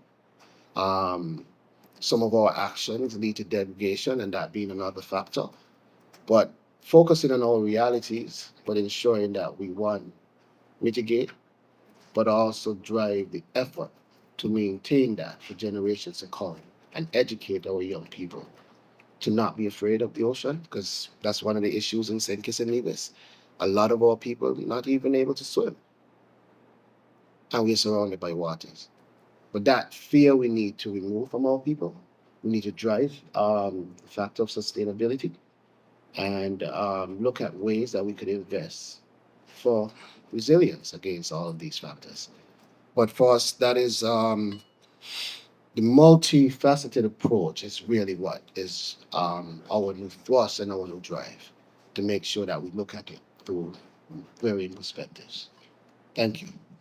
Okay, thank you, Minister. We have an online question from Mr. Andre Cole. I'll just pass over to Adele so she can repeat it. Hi, Mr. Paul. Thank you so much. And I just want to start off by making a very important point for us to mull over. Sustainable livelihoods are sine qua non if we are to realize true sustainable fisheries. And I really like the fisher centric approach to some of the presentation. I would like to congratulate all the speakers for the excellent presentation. And many critical issues were raised, particularly the hypocrisy of many others in quotation mark who demonize fisheries while tolerating other sectors such as oil and gas and tourism and others, which exacerbate the existential threat of climate change. Enough said about that. Another critical issue is that of property rights, which, as you know, is not restricted to actual land. As you all know, aspects of property rights can be ascribed to resources, aquatic resources, ranging from full property rights and other elements of property rights. What is key for small-scale fishers is right of tenure and right of access to resources. I would like to suggest that priority should be given to clustering among fishers and fishing enterprises as a strategic business approach. And indeed, the value chain approach to fisheries management must be given priority with a deliberate policy to empower small-scale fishers and to level the playing field where fishers and fish workers realize a fair share of the value of the fisheries products. If you look at many studies, it's lopsided. The primary producers, the fish workers and the fishers, they get a minuscule, a minute percentage of the actual value. Something needs to be done about that. Because remember, we are focusing not only on ecological sustainability, but also economic and social sustainability. Just allow me here to look at one which I would like to think of as a success story. The conch fishery, the queen conch fishery in Jamaica. Notwithstanding everybody talking about how bad conch is and whatever it is. Jamaica is a success story, and if I may say so myself, it is the gold standard. What we have is a situation where we are coming from 6,000 metric tons of landings, and we went all the way down to 500 metric tons. And how we achieved this was to look at all the proper frameworks and investment, as well as cooperation with the stakeholders. In the early days, no management move was made unless there was consensus with the stakeholders. So it is key. Remember, fisheries management is not managing the fish. It is a culture change. It is changing the behavior. The stakeholders must be involved. But at the end of the day, we end up with a fishery that was unsustainable, that the earnings from the fishery was cents on the dollar. Cents on the dollar, and we were producing 6,000 tons of conch, and we took it down to 500 metric tons, and the earnings is several orders of magnitude greater than what it was. So I would like to suggest, I'm not saying it's perfect, but it is an example to look at the development of that fishery and to see what steps were taken. Very many hard decisions were taken, but many of the elements of that is required for sustainability and sustainable fisheries were employed in this. I have many other things that I want to say, but I know I'm talking too long, Chair. So I'm hoping that this intervention will spark some discussion among your panelists. Thank you so much. Intervention from Mr. Gary Gore. And the intervention is in our efforts to attain our 25 and 25 security goal. What is the role of strong fishery organizations and the responsibility of governments in fostering the development of said organizations? So I will pass this back to the panel and also highlight the Caribbean Network of Fishery Organizations 25 by 25 action plan, which is CRFM developed in collaboration with the CNFO to address this 25 by 25 initiative. So over to the panel, and anybody would like to take that. It's really just to reinforce how people like me from the outside see the fisheries governance in the region, and it will hold true in the 25 by 25 initiative. And to this day, what I'm speaking about is the fact that every occasion of the CRFM, our regional fisheries stakeholders in the region, the fisher folk are present, and they have a say, and they have a vote, and they make decisions, and there are many other resource users that are as well organized with national fisher folk organization and a regional fisher folk organization, and having a seat at the ministerial council. So that's already the base ingredient for a robust contribution to the 25 by 25. I don't know the details of the fisher folk action plan, but I'm sure somebody else can weigh in on that. But I just wanted to highlight that from folks like me, in the environment and other spaces, the fisher folk engagement, that inclusiveness is looked at as the goalpost that we're trying to reach. Very important question, and it's also getting to a critical issue that I think we need to deal with. The fisher folk, the stakeholders on the ground, they need to be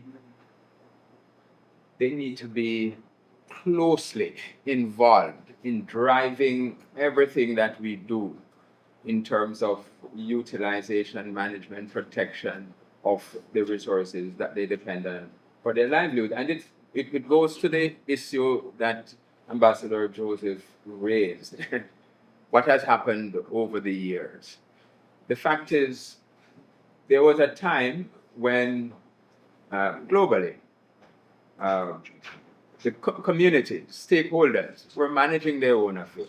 And I read an article some weeks ago about the Maasai in Africa, in Kenya, in Tanzania. And for thousands of years, they live and graze the fertile lands in Africa and sustain themselves and their communities, and they were quite happy.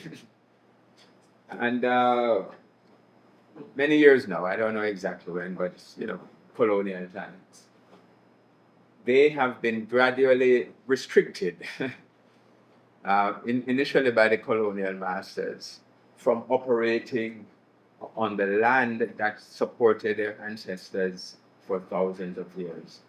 And now the Maasai community in many areas in Africa is in complete confusion, desperation, and poverty, because they are not allowed any longer to continue to survive and gain their livelihoods and living from the land that they used for so long. And instead, a lot of the areas have been made into national parks, are areas for tourists to visit and other investors. And the Maasai people are marginalized and suffering. This is really just amplifying what Ambassador Joseph said. And it's a real thing, because when you step back and look, you have to ask, who is actually making the decisions? Whose thoughts, whose standards are being implemented in many of our fisheries in terms of actions that are taken to protect, conserve, etc. In too many cases, our policies, our measures, our actions to sustain use and to develop our fisheries is driven largely by outsiders, NGOs to a great extent in many cases, who have come in and have made recommendations on what should be done and mobilize resources, etc. And too often, the local communities, the fisher folk, are left on the sidelines. Now, with respect to the 25 by 25, which is the question posed by the participant, is really, I think we have made some progress in ensuring that the voice of the fisher folk, that those voices, those important voices, are taken into account. So over a few months, we coordinated, facilitated consultations with the fisher folk through the national and regional fisher folk organization, and developed a plan with them, with their ideas, to ensure that they are able to influence and to some extent direct the path that we go forward in fisheries to address and contribute to this very important policy decision of reducing our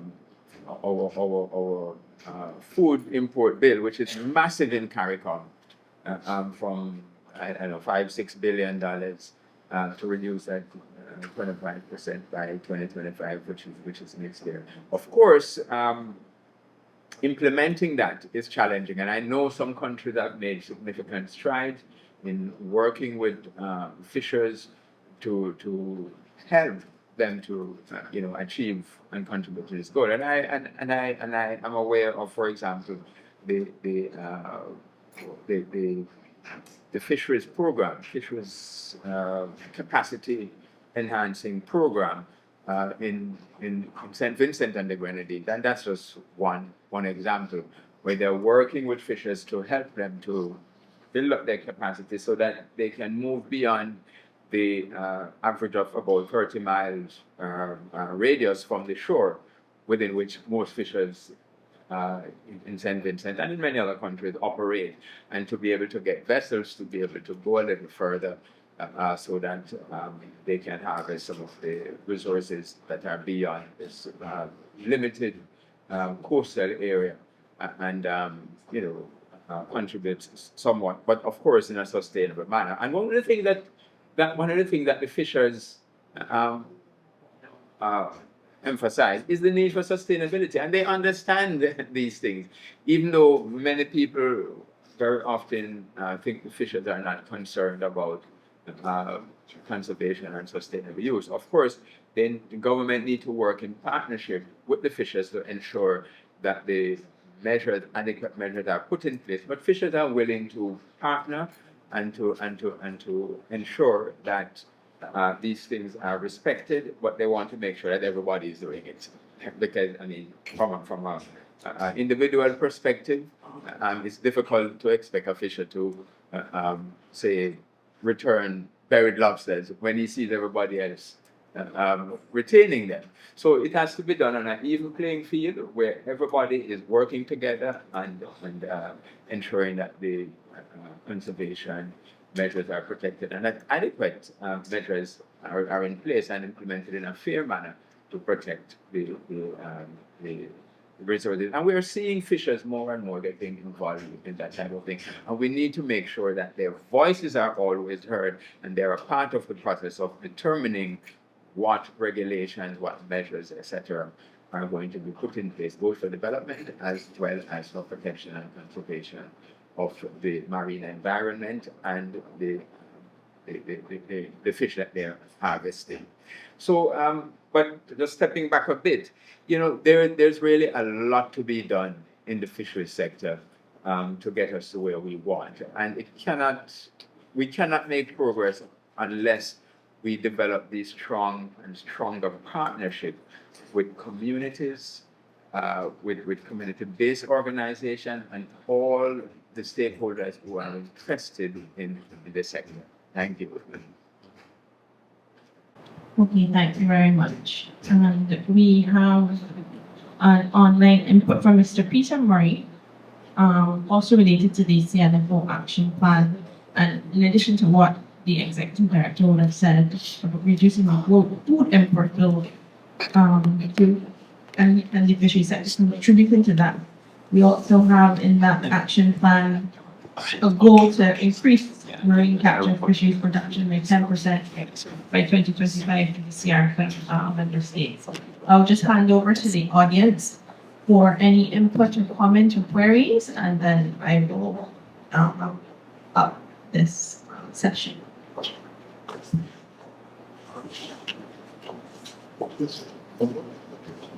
Okay.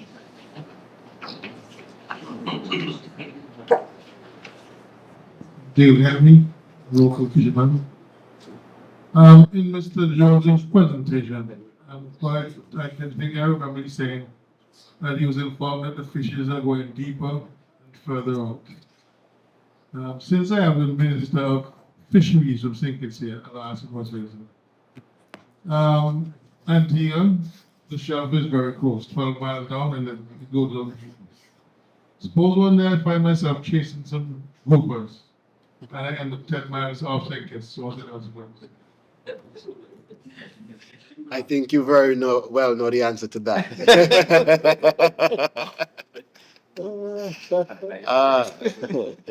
But those are discussions that are ongoing as well. And so you know the answer currently. But the discussions hopefully should open up new avenues. But still, we have to be able to manage that. Because you also know that without proper management, that could create chaos for other areas, including border security. Yes.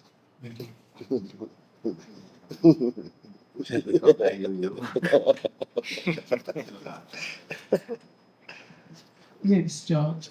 My question or concern is, in I don't know whose presentation, it was mentioned that the folks need to get larger boats so they can go further rather than the 30 miles to harvest those species that are, not tapped into as yet. However, financing the fishing boats is a problem. because the financial institution is not going to give you the loan to buy these bigger boats unless you can have insurance. And as a result, it's very difficult for the smaller islands to obtain insurance here, to cover their boats and the operation. So unless there's not a maybe the small islands coming together with a group to provide some sort of insurance and maybe even working with the financiers like the banks, because one of the things the bank is going to say, I need security. And the boat is not looked at as a viable security. So, and most fisher folks, especially the local ones, don't have like land and property in excess that they can put these up in case they know that they default to meet the bank requirements. So this is a major issue.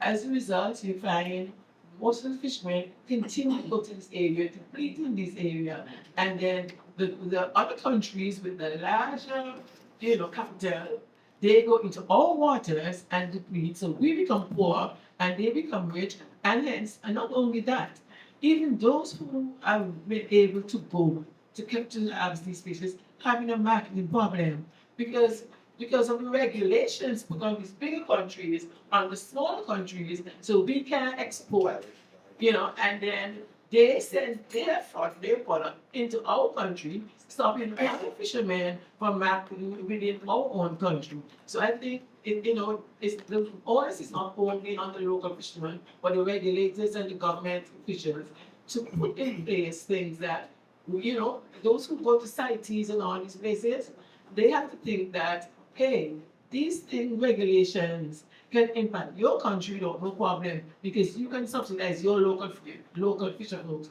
But we don't know where we subsidize. So we have to look out for our people. And unless these regulations kind of benefit the small island states, we cannot be participate. I wish to thank you for that. And in so many ways, you are so right.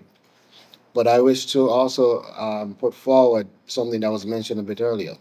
St. Vincent and the Grenadines has put together a project that we've seen working very well.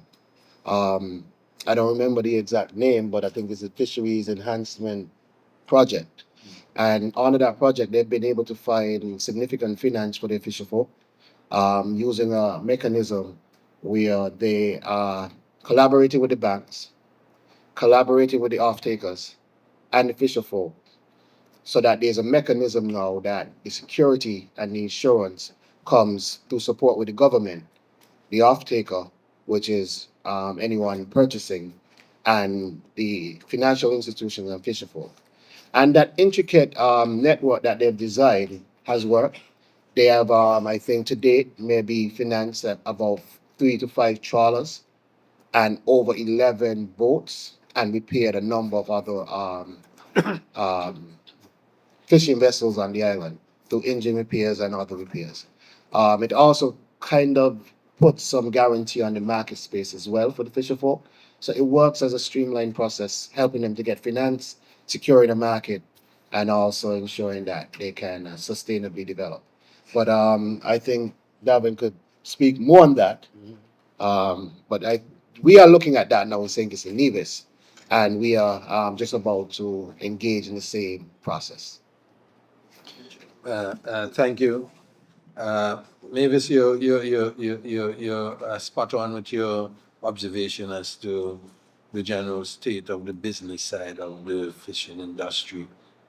What we're finding is that over the years, just because of, again, the foundation, the base of the industries themselves, financing for fisheries development is a very troubling situation, especially in the Caribbean. Banks don't regard the fishing industry as viable in its present state, and hence fisher folks have to most times seek loan guarantees through mortgaging of even the very homes that they have to live in. Just imagine that you're seeking finances, you cannot insure your vessel because there's no proper vessel insurance scheme. And then if a disaster strikes because of climate change and the vulnerable situation we're in, you lose your boat, you cannot go fishing, and the bank take your house away from you. And that is the vicious circle upon which fisher folks find themselves having to operate in. We spoke about property rights and compensation. Now, what would stop the government from saying, okay, Hotel X, you come in and you're occupying a very critical part of our marine space that was traditionally owned by fishermen, used by fishermen. You need to compensate these fishermen by way of a fund. Put it in your business plan by way of a fund so that they can venture further out and not having to ply his livelihood in competition with your marine recreation activities that they're having on the shore. How can Dale improve his vessel and his gear? Through the funding that you're putting in place, through that compensatory fund that you have there. So governments have to be innovative. You know, we go, when we have public-private type and foreign direct investment, we go cap in hand in competition to get these investments without realizing the impact it will have on other sectors of the economy. So the time has come, in my view, for us to look at the whole question of climate resilience financing through property rights innovative schemes. So by those who are now taking over the coastal zone area should compensate those who they are displacing, because taxpayers' money cannot continue to fund this type of subsistence, this type of subsidies that would be required, as you very well said. Large countries can subsidize those kinds of problems when they arrive in their industry because they have the means to do so. But governments having to fix roads, you see how roads are right now today in Antigua and Barbuda. Governments having to take care of healthcare and education can hardly have the luxury to look at that plight that is down there, even though it's affecting our own food security. So I believe that the SIDS program and the whole question of developmental financing to mitigate the effects of climate change have to look deep into the livelihoods of those who we are expecting to save these countries and create the kind of resilience that is necessary for food security. It's a very, very, very deep issue. But as I say, fisheries is an orphan child. Until we put it in the mainstream and realize its power and its effect that it can have on society today, we ain't gonna reach nowhere with that argument. And it brings us back to the question that was asked before. The fisher folks have to be their own vanguards. They have to be involved every step of the way.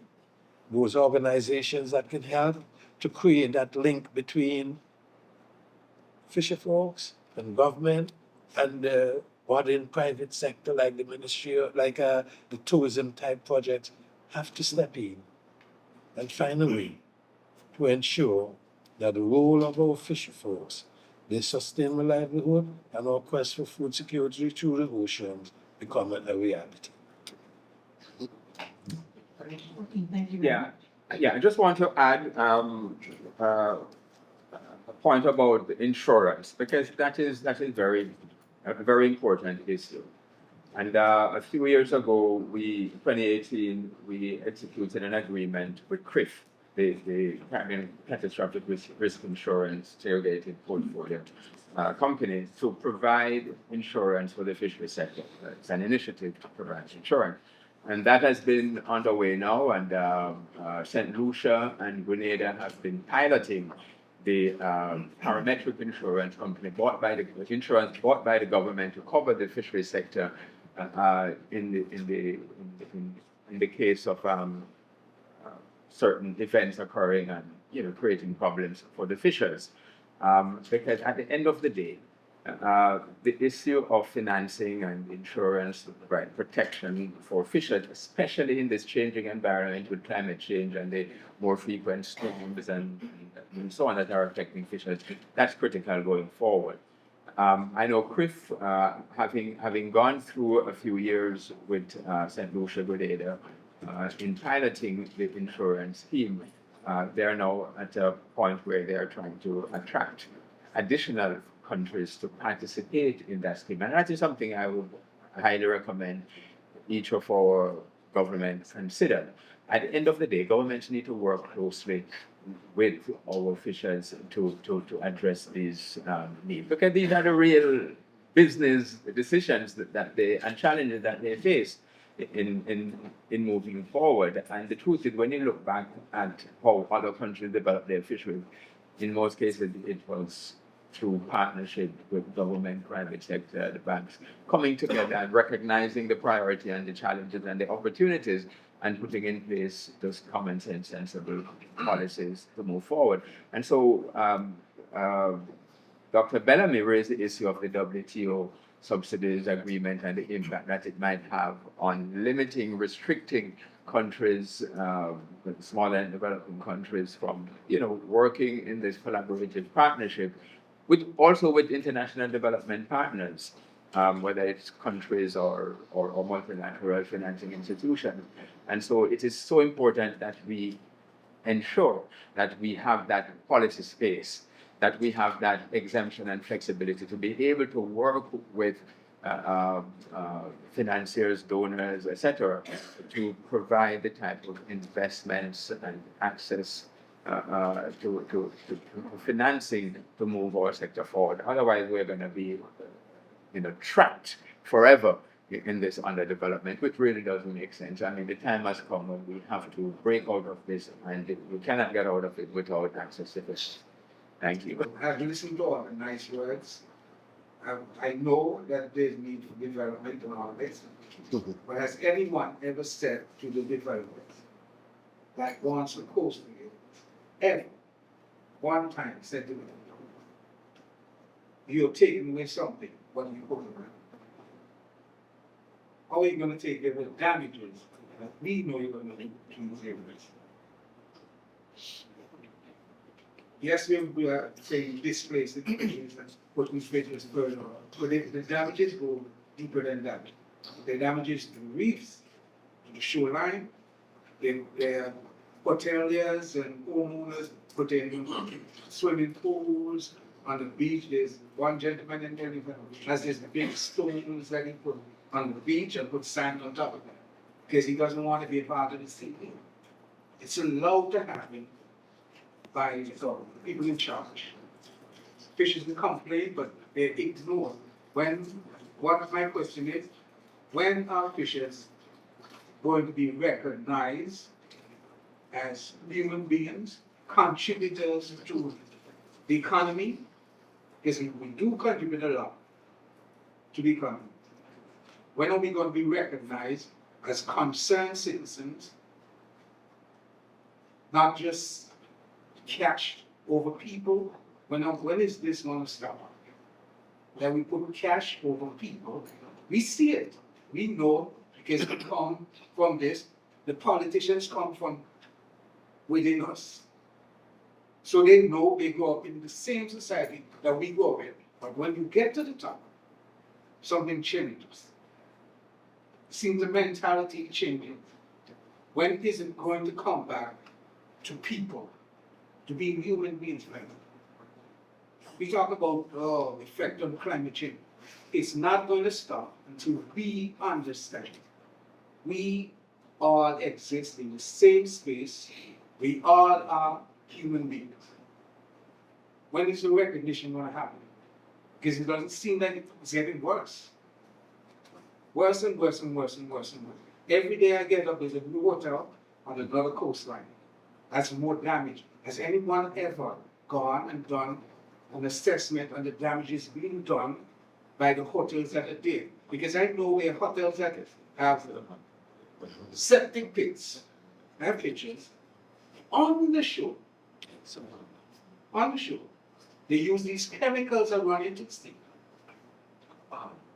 Damages is immense. When are we going to do something about that? We can talk all we want about, fishing further out and whatever, and maintaining this, but you leave this inside for them to damage and deplete that. The fish is out there, not going to be there anymore. Because the pelagic fish feeds on the scrat and everything that goes inside.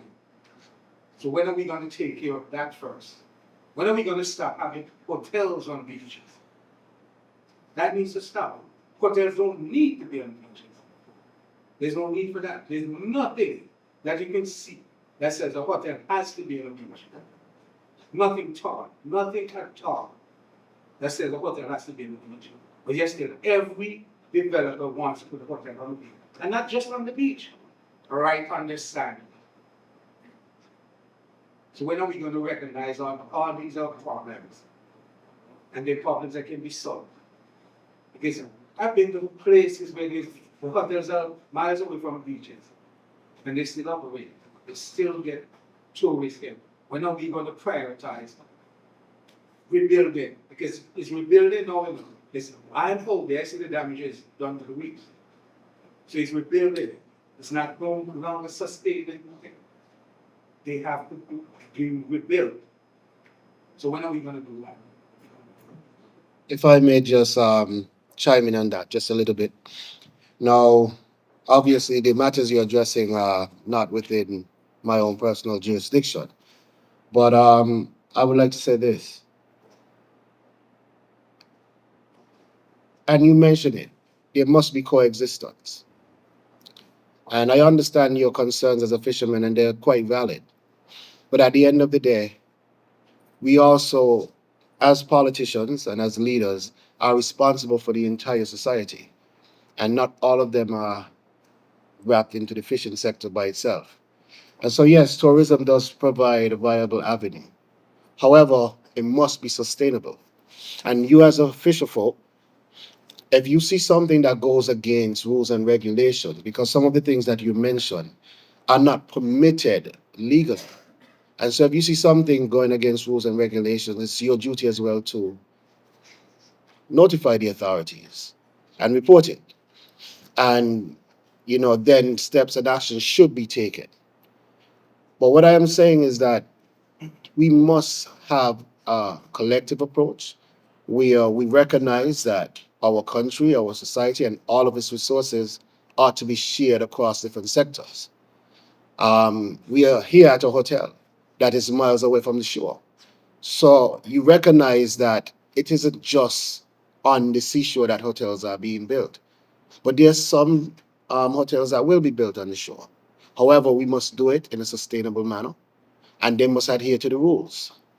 And so, from my perspective, what I would want to say to you is that I recognize your passion, but we also have to use that passion and remember that there is also a collective responsibility for government to not only look at a singular sector, but they are responsible for all sectors and ensure that we can share the resources sustainably across all sectors.